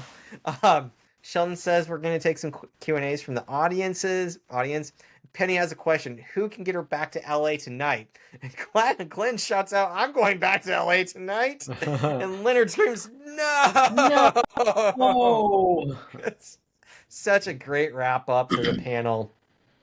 Ending, we're in the love car. Bernadette and Howard are not talking, and Raj is in the back hungover. Sheldon asks over the walkie-talkie if anybody is up for a game. Sheldon has spotted a non-ferrous metal, which I had to look up, but means without iron, I guess. Non-iron like metal. He spies with his little eye. Howard throws the walkie out the window, and Raj starts throwing up. Now we're in Sheldon's car. Amy asks if Leonard is bothered that Penny left with the most beautiful, with might have been the most beautiful man she's ever seen in her life. Leonard says no. Why? Because they're going 120 miles per hour. And you can hear the engine slow down. He's like, oh shit. And Sheldon says he was actually spying the aluminum rims on the police car they passed a little bit ago. And the episode ends with the sirens going off. So he has been speeding. And that's the episode. Now we have the Vandy card. There it is. There it is. Great episode. Great episode. I love the little time we had between Leonard and Penny, some heartfelt stuff. But building up to that panel, you know, the room swapping, again, like the Frasier episode, had me laughing. But the panel is fucking hilarious. Alright, so Vanity card. Chuck Lorre Productions 325. I have a recurring dream that I have been drafted to play on an NBA team. This is a very upsetting dream because I can't really play basketball. I mean, I play pretty much how you would expect a middle-aged Jewish comedy writer to play. The words clumsy, hesitant, clueless, short, and frightened come to mind. During the dream, I'm well aware of my grotesque lack of talent. I run up and down the court, hoping the ball doesn't come my way, all the while wondering why the coach doesn't take me out. Even me executing an uncontested layup or free throw seems like an impossible or at least unlikely event. Assuming dreams work as a metaphor, and I'm not really subconsciously afraid of having to go mano on a mano with Kobe or LeBron, the question I find myself asking is, what in my life do I feel fully engaged in yet completely unqualified for? The answer is simple. Intimate relationships. Once again, the words clumsy, hesitant, clueless, short, and frightened come to mind. Well, not short, average. Yeah, he's definitely holding on to some of that divorce stuff. I was going to say the divorce resentments there a little bit. Yeah, that we talked about last episode. But yeah. Yeah. I was going to say, as far as feeling clumsy, hesitant, clueless, I feel like that's imposter syndrome, and I feel it about a lot of things in life, so I can relate to that, not just intimate relationships.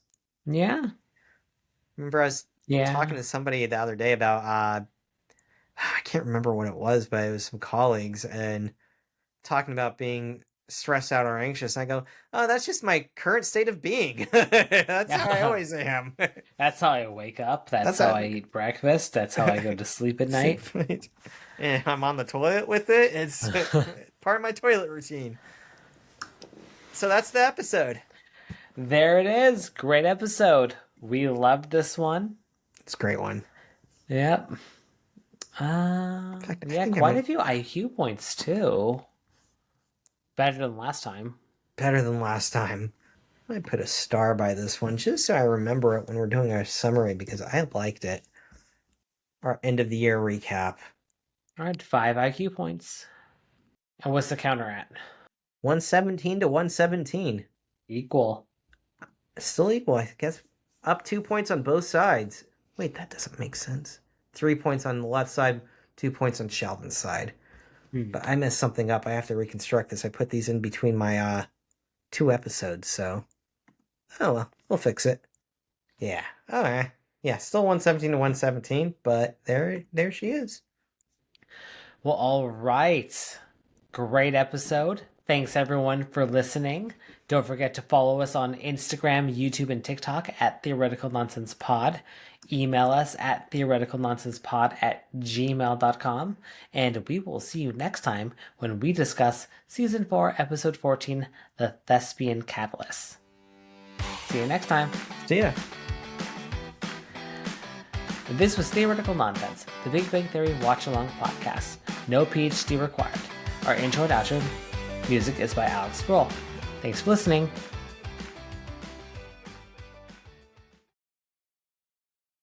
Night night. Night night.